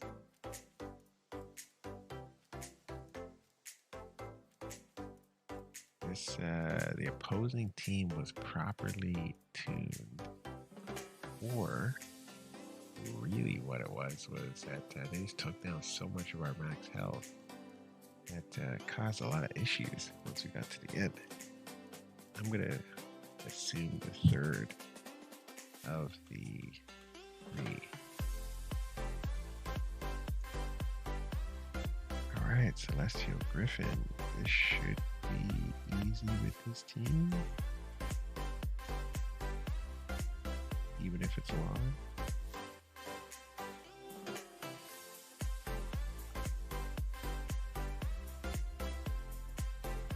Jeez, there's some vicious people here.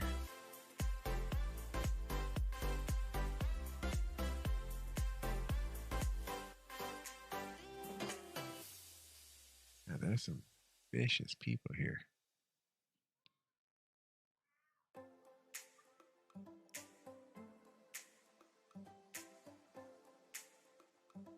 All right.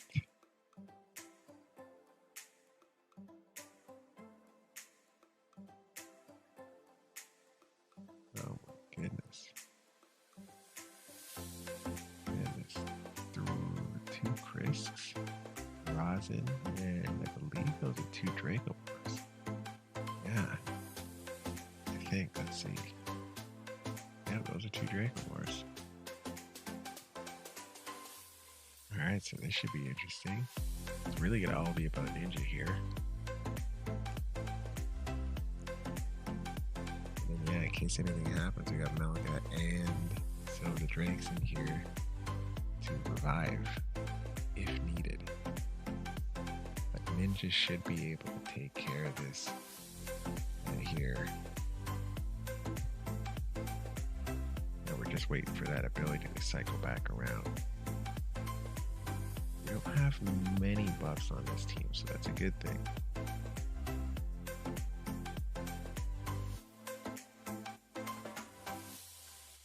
Now we do have a decent amount of resistance here because of Brogny's passive on everybody. So a decent chance to resist a lot of these transfers, as you just saw there.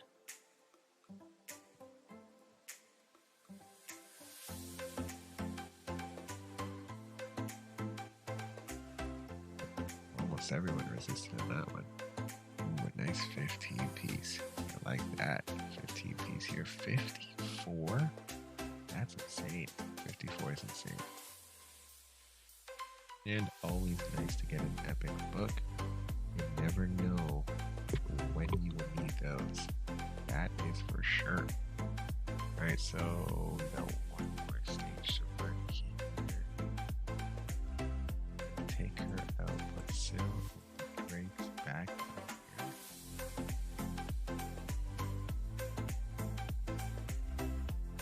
here. Now, you could, if you don't have the champions that I have, you could run a team that is like pure turn meter control with stuns and CCs.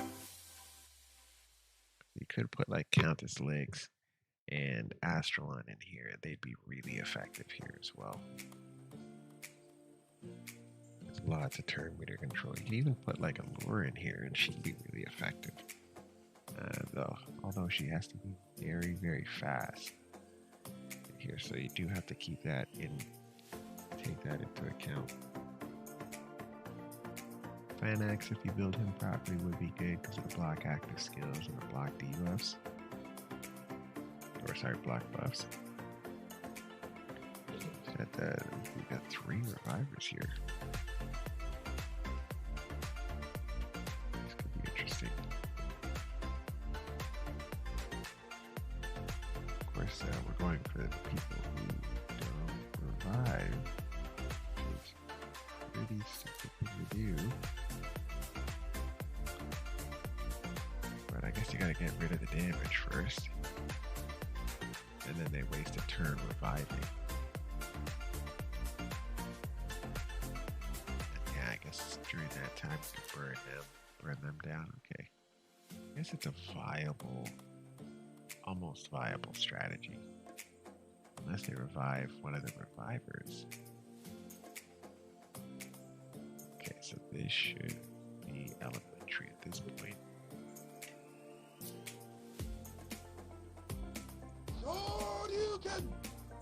Right.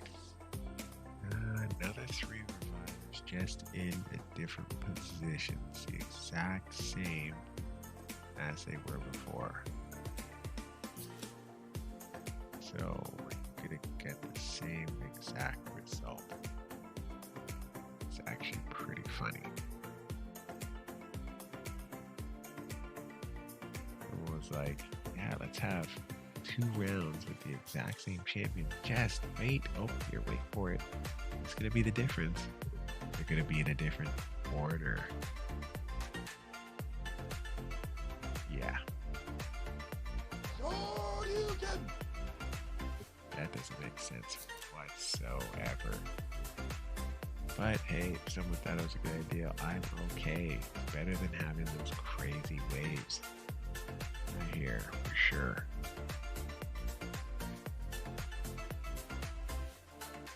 Alright, so we had 2 pickups so far. Yeah, we should be able to start burning off our revivers here.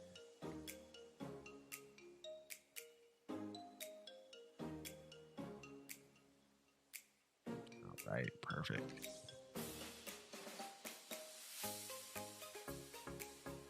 Alright, so that is it. Right here for Doom Tower. They're embarrassing themselves.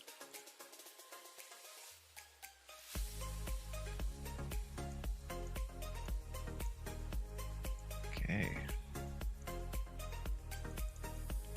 Check the arena quickly.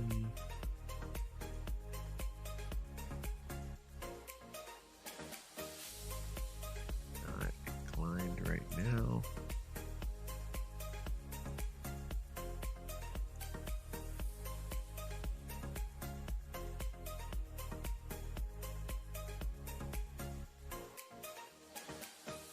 Also not inclined, okay.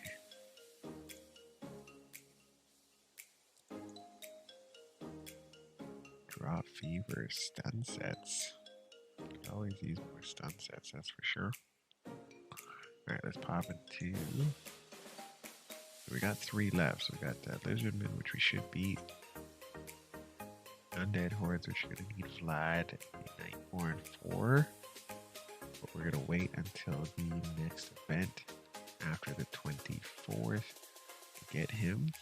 So unfortunately, we won't be beating that tomorrow. And we need to have 5 stars anyway, so yes, unfortunately, we will not be beating that tomorrow.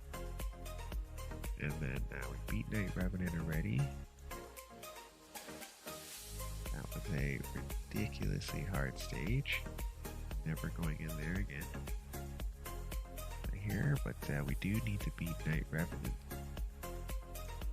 here 3 times so that we can get the rewards for the completion of the clan quest. We're going to set this to go 3 times, and I will be right back.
right, so you are seeing, if you've been watching here, the last like couple of rounds, and that we've had one of the best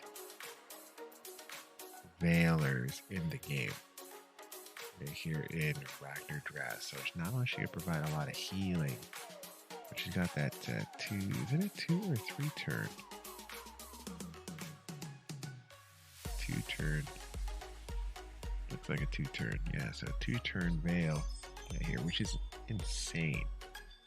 Here now, that's going to help quite a bit against the Hydra boss. Now she's going to have to be really fast. So I'd want to make her a lot faster than she is now, and she's pretty decently fast now at 200 speed here. So, but yeah, making her faster would be better for her, or having like a turn meter booster would be good here as well. I think she'll be needed quite a bit. We don't want our guys to go under fear, true fear, because they don't have veils. It's almost like with the Scarab King, where if we don't have shields, we're going to take all those extra hits. They might as well be extra hits. If you have a fear, you have that chance, or even a true fear, you're just losing abilities. And that's not going to be too fun there at all.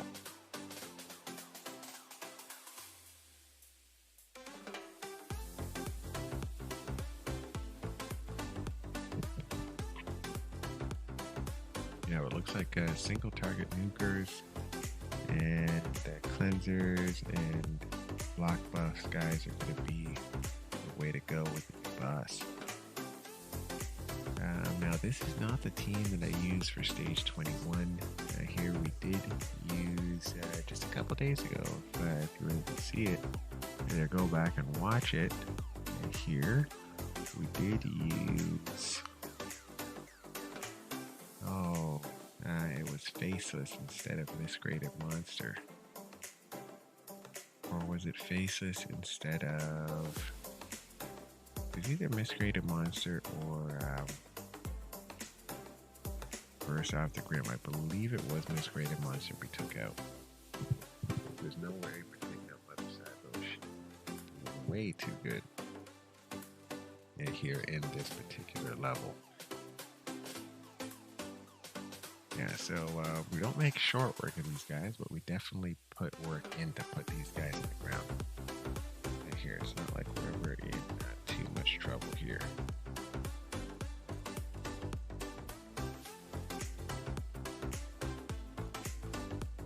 Yeah, it's just the epic amount of speed is good here because of Mother Cybel's 24%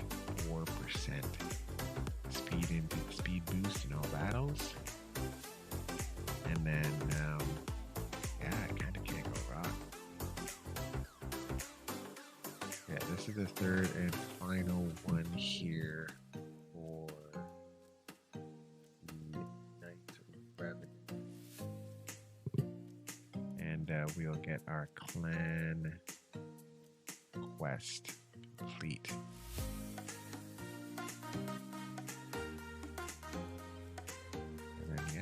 Take a look at Organ Tribes and see what we can do about them. Probably nothing today that we're going to be doing, because we are going to focus on Lizardmen and Undead Hordes first. And then, yeah, during the... Oh, snap. Well, that went off the rails. Alright, so this one went off the rails here. Now, oh, yeah, probably... I wasn't even looking at it, but most likely bombs got us. That's the only way this team's dying, is with the bombs.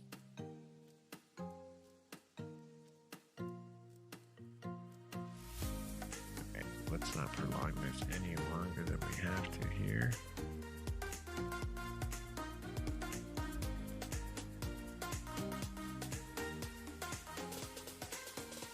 Should pop us back in here.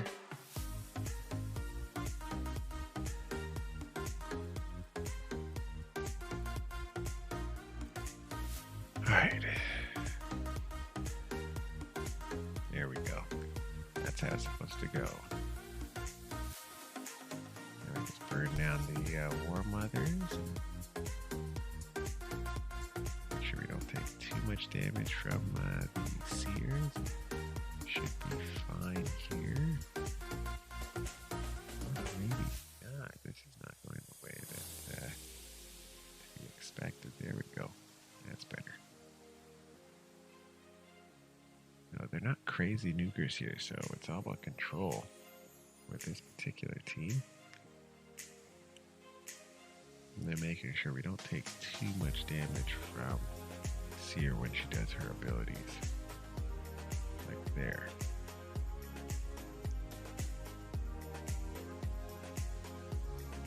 I think we'll be okay. Maybe.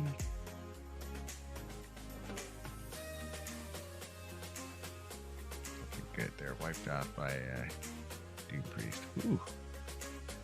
Ooh. Sweat on the forehead with that one.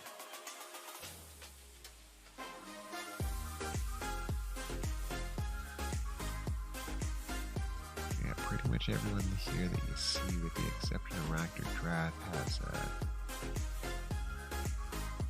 has full masteries. Now we did complete stage 21 without Faces, who's 6-star, but not full masteries. Yeah, but he was fully booked. Then he had Draco Morph's gear on, so he was pretty stacked, even though he died quite a bit. Obviously, if we build him individually, like with his own, which we will, his own gear, we will definitely build him properly, make sure he survives for sure.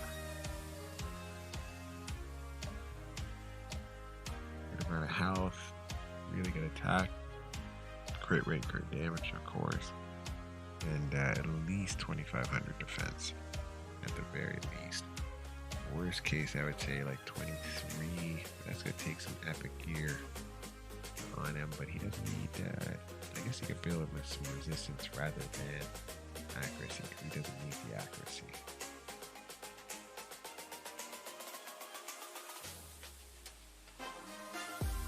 Eventually we'll get done to Great Hall, so it'll help with the accuracy stat, or the resistance stats.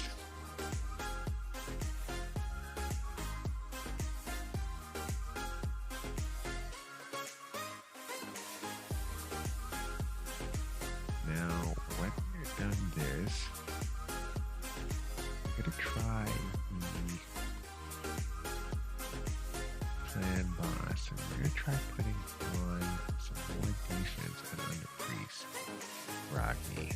It should help us to survive a few more turns to have a more consistent end result here. Hopefully get us to 35 or more million per key here, which will take us to a 2-key status.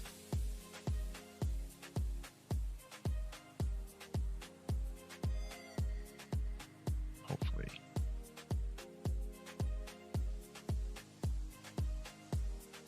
It's my hope that we can do that.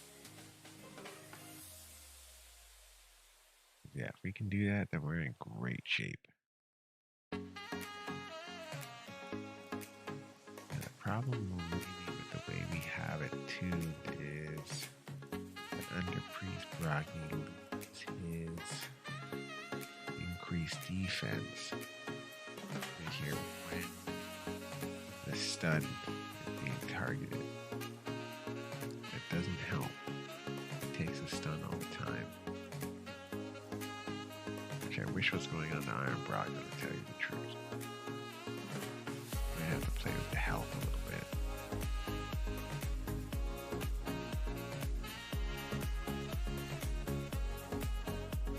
Or we might just have to put on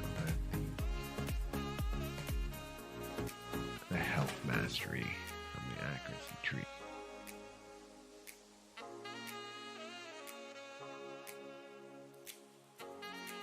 Yeah, well, we'll see. Whatever that can make sure that he doesn't take the stun is a good thing. here for sure.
Alright, let's move on here.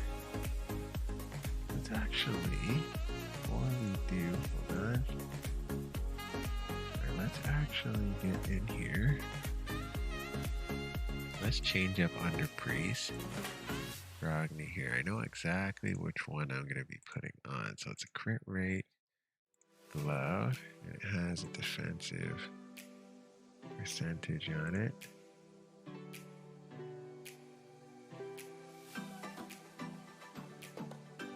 It actually isn't this one, but this one's kind of interesting.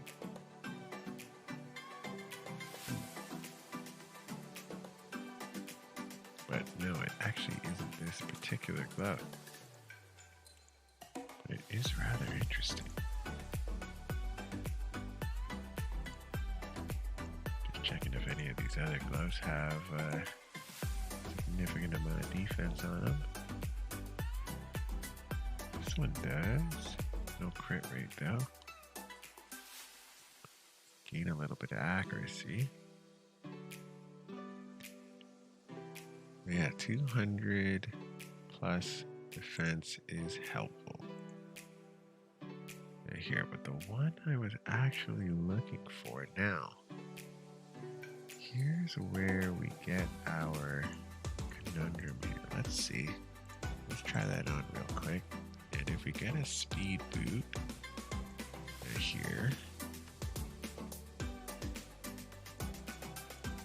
so speed boot. Oh, what a no wonder here. There we go.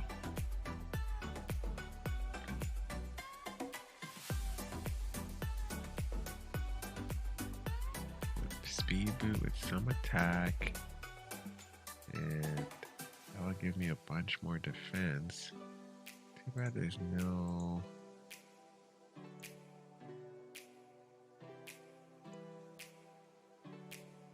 Yeah, it'd be nice if there's crit damage and whatnot on there.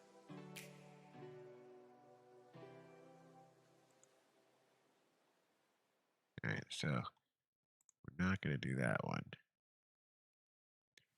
So this would have been nice because it would have kept this. We'd have way less crit rate, a little bit less crit damage right here as well. It would be under 3,000. Okay, so we're not going to do that. Alright, so let's go back here. Let's fire this up. Just checking some of the other ones here. Ton of speed, but we don't want speed here. We really want defense. We can get defense percentage, attack percentage, and crit damage, then we're in really good shape. Don't think I have any gear like that right now.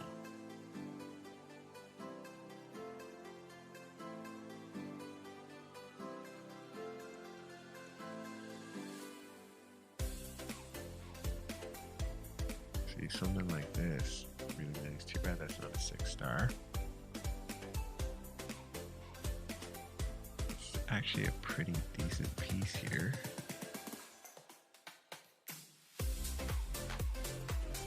There's a little bit too much crit rate. That is still a pretty decent piece. Yeah. Too much crit damage, I mean. Alright, so let's get the one that is on Umbra Enchantress right now.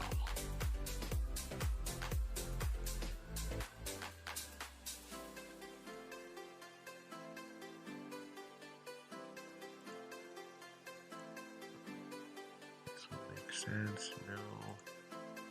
No. No.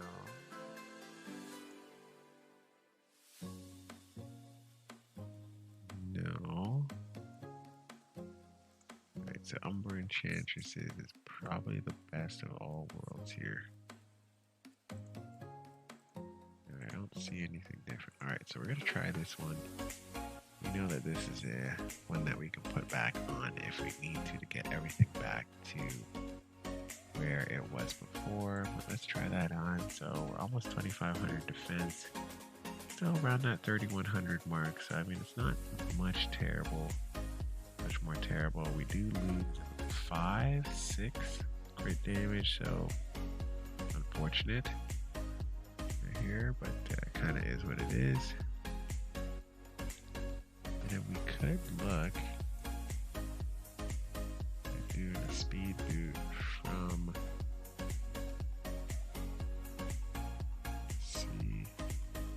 let's see if it has defensive stats and crit damage. Alright, so Umbra again. So we lose a little bit more attack here. We lose a bunch of crit rate. Ooh. So we need crit rate. So let's see. Okay, so with crit rate, lose 7, gain 7, gain 5 speed though. We get a bunch of defense. Alright, so not the greatest there, unfortunately. Alright, so that's a no-go. Ah, crap. Of course, I didn't actually put it on, so that didn't help. Crit rate. With defensive stats, there we go. Alright, so let's equip this one. Let's see if our run will be a little bit more stable in the clan boss Ultra Nightmare. Alright, so we're not doing this team. We're gonna do not that team either. This team here. Alright, let's see.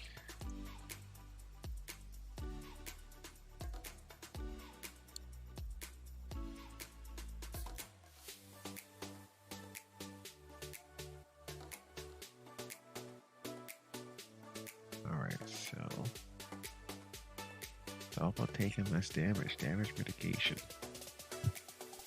So Brogni would still be my lowest defensive champ here.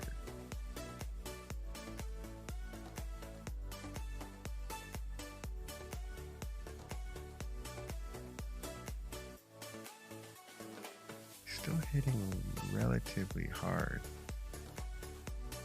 And he's still taking the stun.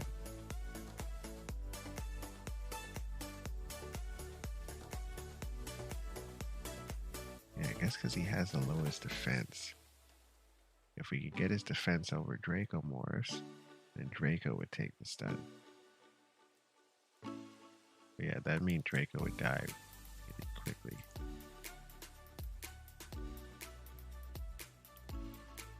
Yeah, he also has his increased defense buff.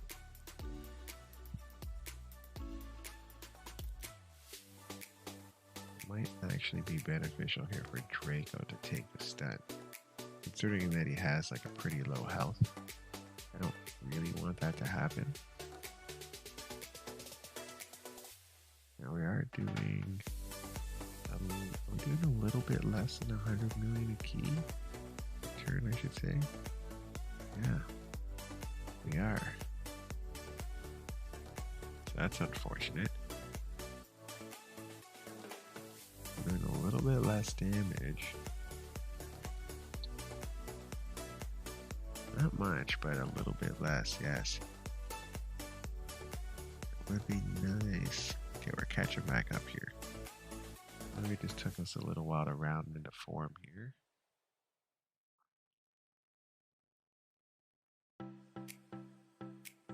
Okay, so yeah, we're right back to doing about 1 million a key. Just a little bit above, maybe. I guess it depends on if we hit with our masteries or not.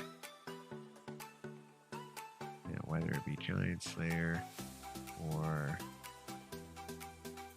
War Master. Yeah, that definitely helps getting the extra damage there. Okay, so under Priest, Iron Brago took the stun that time. That's interesting.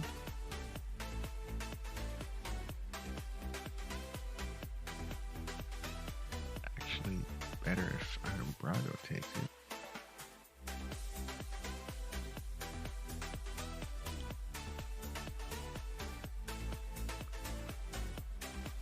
Let's see who takes a stun here. Ah, Iron Brago, okay. That's good, actually. So much more sturdy than Under Priest Bragni is.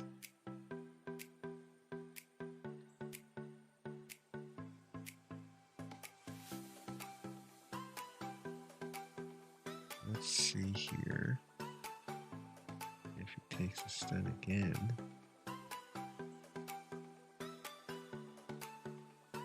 Alright, okay, this is good. This is really good.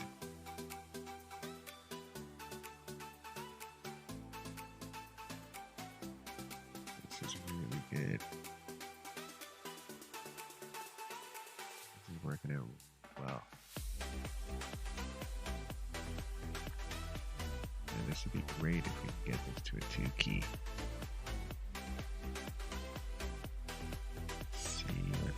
Let's see. A little worried here. Yep. Dang it. His health is a little low.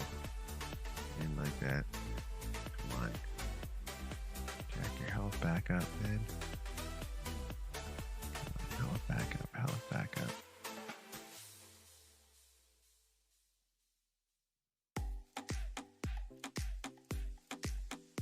Oh, man, taking some big hits here. A little worried right now that he's gonna die. Very worried that he's gonna die. Ah, goodness. Okay. So let's see if we can still get to 35 million here. So we're at 28 and change when he died. Normally that he doesn't last this long. So let's see here. Going for 35 million. Come on. Come on, Draco. Come on, Iron Brago. Let's do this. Good. Come on. Oh, no. A lot of our damage mitigation is gone. A little bit less than 2 million to go. Ah, Draco. Come on, Draco. You can do it. No. Alright, so 33.71. Pretty stable here. Yeah, this clan boss, you just need ridiculous gear when you're gonna do a damage mitigation team. Just need ridiculous gear. I would love under Priest Brogni and Draco for that matter to be in that 47,000 range. both with 3,000 defense. Or, actually, you know what Iron Brago under Priest Bragni would benefit from is Stalwart set. Yeah. Stalwart set. If I could get the same level of stats on him with a Stalwart set, I'd be in great shape. I don't even really need the accuracy to tell you the truth. If I could get the high crit rate, crit damage, 194 speed, 3,000 defense. If I could get a good amount of attack, anything over 3,000, 3,100, and then 45,000 defense health, that'd be really good. I think we'd be rolling at that point. Alright, so now, all in all, not a bad result. I'm not super disappointed. If we could do, 37 million next time, then we're in great shape. I mean, I haven't been that high before, but it would be nice to be able to do that next time. Alright.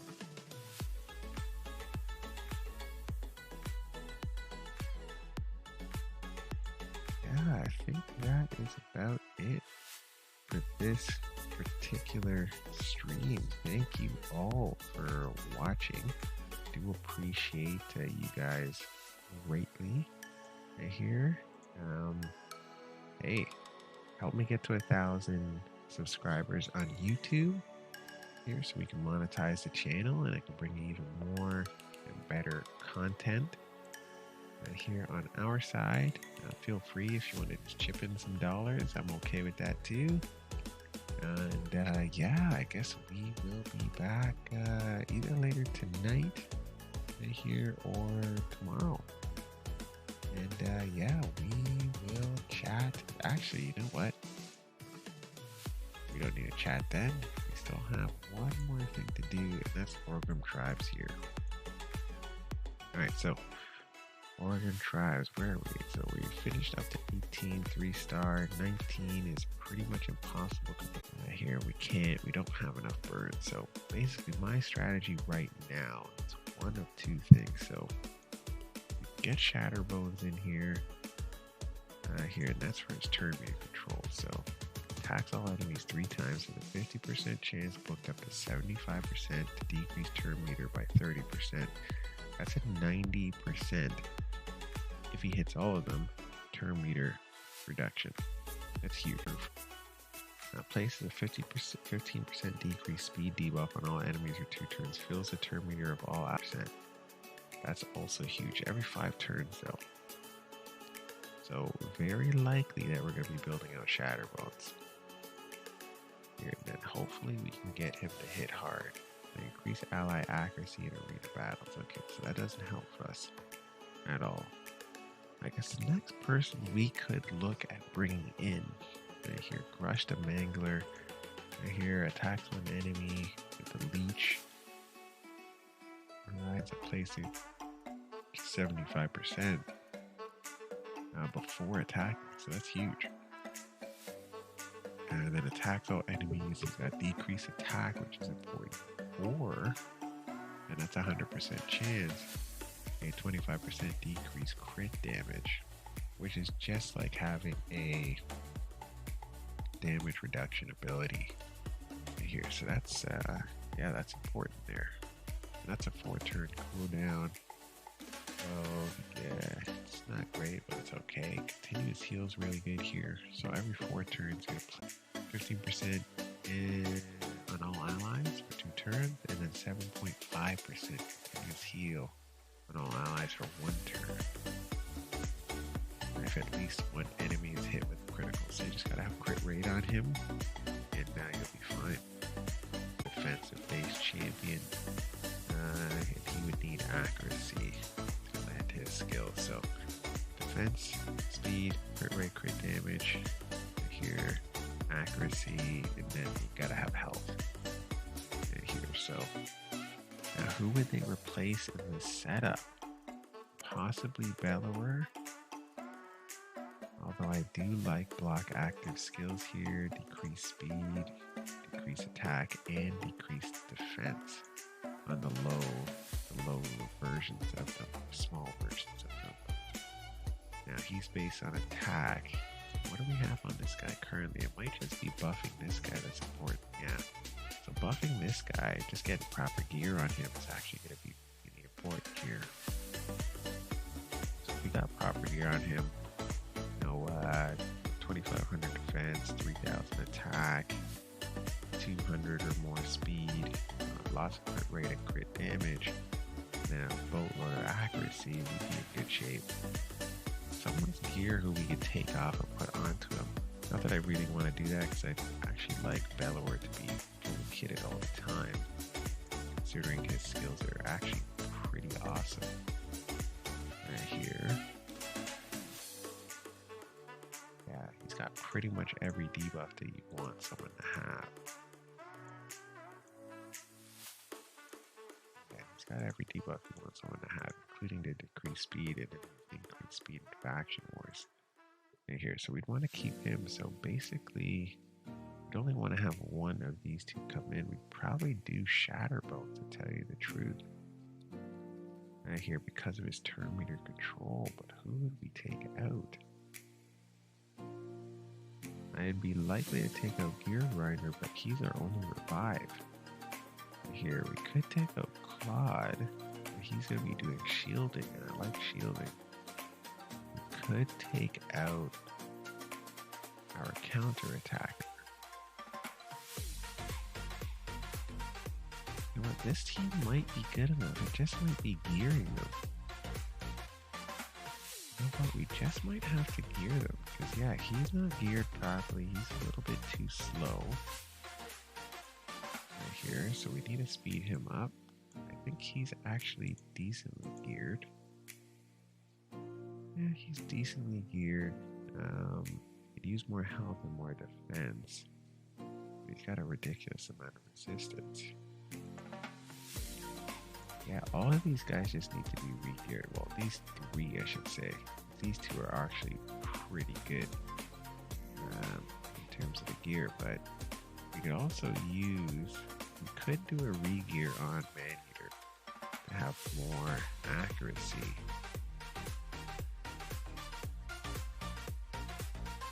Yeah, we could do a re-gear on Maneater. So let's see. Let's just take Maneater out of the vault here for a hot second. And let's take a look at his mastery. So he doesn't have any. We could bring him down here and get the Eagle Eye mastery. Bring him down to Eagle Eye. Already brought him. He doesn't have any heals, I don't think. Yeah, so just brought him down this way for Eagle Eye. And then defensive masteries here, here.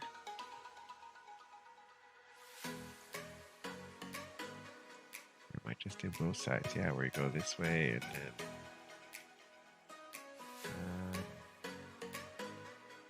cast heals. Yeah, so yeah, here, possibly get this, and then go. We could go here, and here to here. Yeah, and then since we're here anyway, we go down here. And that's probably what we do. So 1, 2, 3, 4, 5, 6, 7, 8. In my thought. And then into Eagle Eye for extra 50 accuracy. We're going to want his accuracy nice and high.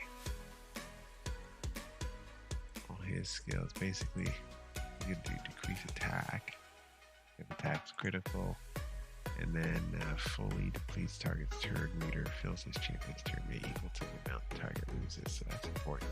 He's basically going to take another turn for whatever champion he's taking that off of him.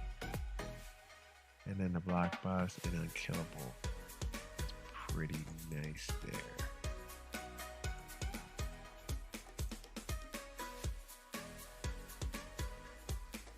And then he's really fast, so even at 180 accuracy, should have a decent chance of landing his skills. Yeah, we may want to put crit rate on him. But I think a build for him would be dramatically different than the Unkillable Clan Boss build. Yeah, it would be dramatically different here. So yeah, we might want to re-kit Maneater to be a damage dealing kind of powerhouse. And one of his skills does go if there's a crit rate. Yeah, so like this would be good if there's a crit rate. So crit rate, crit damage, accuracy here would be pretty important.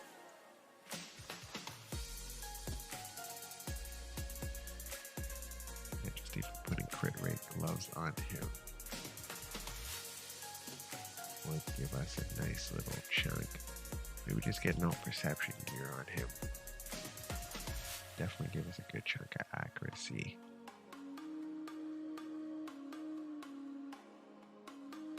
Yeah, there's lots of turn meter control with him. I would probably leave him as is.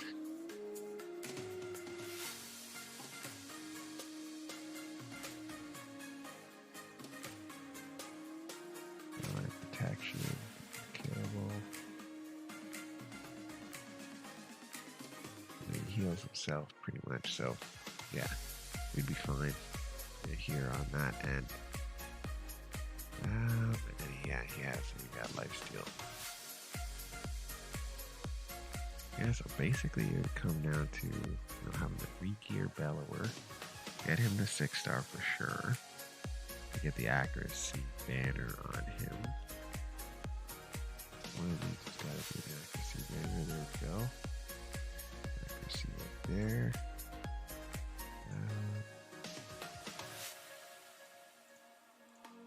Best accuracy banner we have. Basically, add a little bit more speed on the accuracy banner. There you go. Even a little bit speed is better. No, there's a lot of speed. There we go.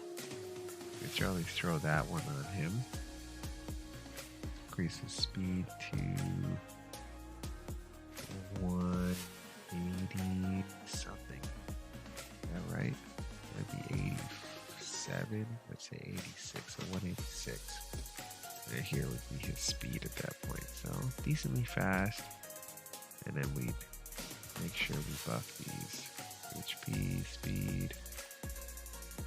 Yeah, so he'd probably be over 200 if we got those two on him. And then if we started glyphing a whole bunch of these, yeah, his stats could be pretty good at that point. We could probably pretty easily get him to over 250 here. So yeah, we might not have to re-kit this guy other than just to get his defense up. But that might happen naturally with him going to 6-star and us getting these things properly. Yeah, getting all these properly glyphed. Yeah, he'd have faster speed, better accuracy, a little bit more health.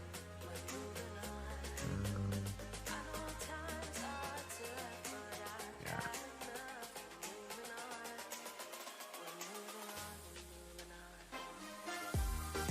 And we probably want to get some crit rate on him instead of the crit damage. Yeah, we probably need a re-kit. Yeah, probably a re-kit. He's got poisons on here though. Okay, I can see why I did this with the poisons.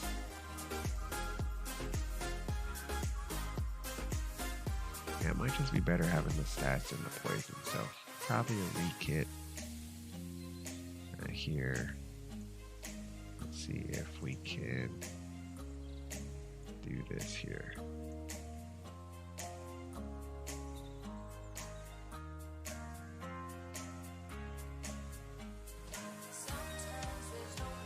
Yeah, re-kit would be where this would be at. Okay. So yeah, I think down the line here we re-kit this guy here, and it wouldn't be more for attack, it would be more for high defense,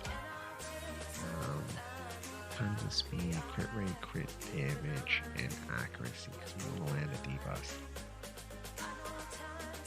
right here. Yeah, we want to land a debuff. That's going to slow everyone down.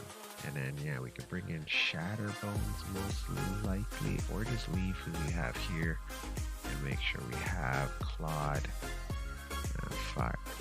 Claude, where is he? Make sure we have Claude in here, fired up.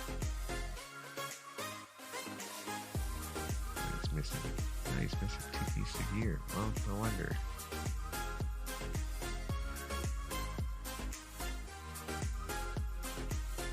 Yeah, so we got him. What do we need to get him? I guess, yeah, if we can get him with resilience, speed boot, that would be exceptional. Right, so we got a speed boot right there. Some better stats. Like this one here, it's only a 5-star though. But 5 stars better than nothing. So getting this on him, and then let's see here, let's upgrade.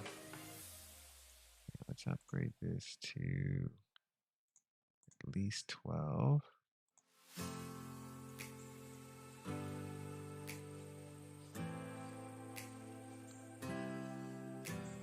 More defense would be good.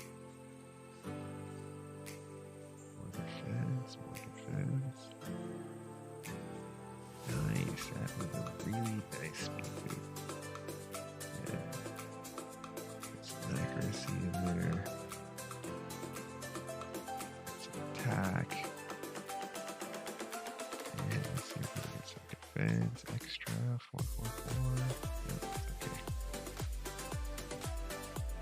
Alright, cool. We still have another 14 speed to add on. That's okay. That bunch of extra defense, so he's going to be really close to 2,900. Yeah, really close to 2,900 defense, so pretty good defense there. And let me take a look at his skills real quick. Decrease crit rate, shield. Okay, so he doesn't need accuracy. But I guess it's okay. Okay, so if we just built these up, I think we'd be fine. Yeah, I think it'd be fine if we just jack these up to where they should be. They glyph these. And get a ton of health here. Should he have a health banner, I guess? What are we at? 174. We could use some speed. More defense is not a bad thing to have. We could do this here as well. So this would have speed and HP and defense and HP and defense and speed. Okay. Yeah, this is not a bad way to go. So can we do one? Let's give it a few pumps here, otherwise. Alright, so it's fine. This is where you want to give it some more defense. 4. One more try. 4, 4, 4. Hey, there, above 20%. We could do a 4-piece. 4-piece. 3-piece is good. Alright. You can equip that pretty easily. Alright, so what do we got here? It's over almost 60,000, 3,100 defense. This will be over 200 speed. No crit rate or crit damage, but that's okay. Decent amount of resistance and a high accuracy, so Now, we'll have more defense, we'll have more health, more speed here, more health, more health. So there, this should be over 65,000 when it's all said and done. All of these are health. Yeah, it should be over 65, closer to 70,000 health when this is all said and done. And then if we can get these on a reduced cooldown, his shield should help here. Alright, so that would be, we'd be in pretty good shape if we can get these finished and glyphed. I think we do need a re-kit on Man-Eater to have him with more accuracy. If we can get him with accuracy, then he uses his 100% turn meter as skill. And then we get Gear Grinder and these guys, so these two up to 6-star. So we might not actually need to bring anybody else into this team. I think we have the team here ready. Basically, Bellower is going to be super important here. It's actually too bad we don't have a second Bellower, which we did have and I was keeping for the longest time, and then I fed him into himself. Just a terrible, terrible decision. But yeah, getting him fired up should be actually really good for us. Just getting this fired up to 6-star, fully done, will be good for us. I don't want to use all this cash, but come on. Come on, come on. Oh, come on. Jeez, goodness. That took a lot. Let's get the defense up a little bit. Alright, there we go. Alright, so that's fine. Alright, so he's at 170 million now. Could use these two maxed out. Lift. And then all of these need to be maxed out.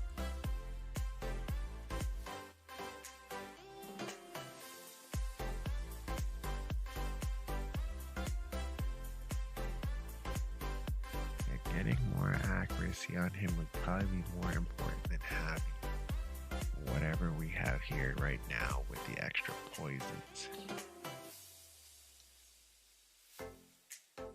Yeah, it doesn't matter if we can't get our debuffs on. And getting him up to 6-star is going to be super important as we get this accuracy. Like this accuracy one on him.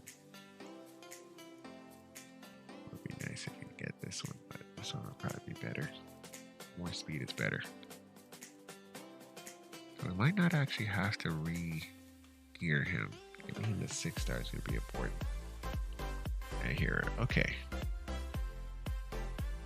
Alright, so let's see how these guys perform right now. I don't think they're going to perform that well as they are right now.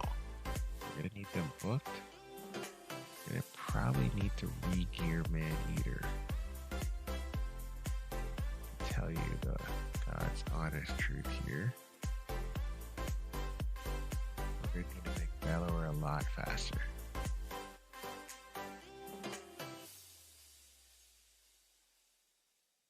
And then the black active skills is important.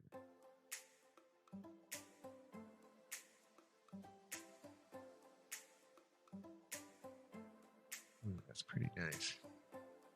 Just getting his accuracy up a little bit has helped quite a bit. The unkillable is great, but if we can't heal more consistently, then we're not going to be in good shape. Alright, so we got to pick him back up.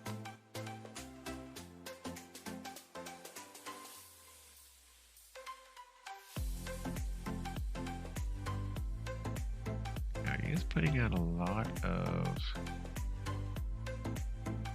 poisons, but because they're counter-attacking so much, here, it's not necessarily benefiting us. If he was fast and he could put out his block active skills first thing, then it would help us quite a bit. Alright, at least took one guy down.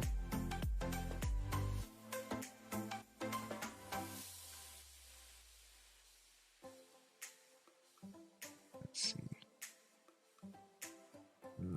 See, that's where it kills us right there. Block active skills is ridiculous. Alright, the counterattack is ridiculous. With the shield.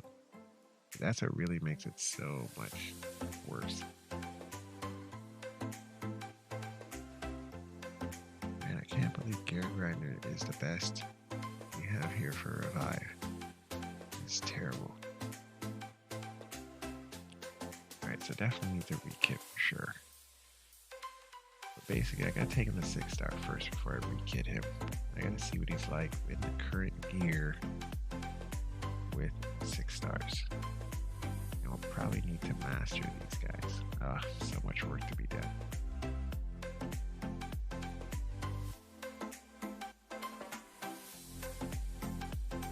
Even a block buff would be nice, actually.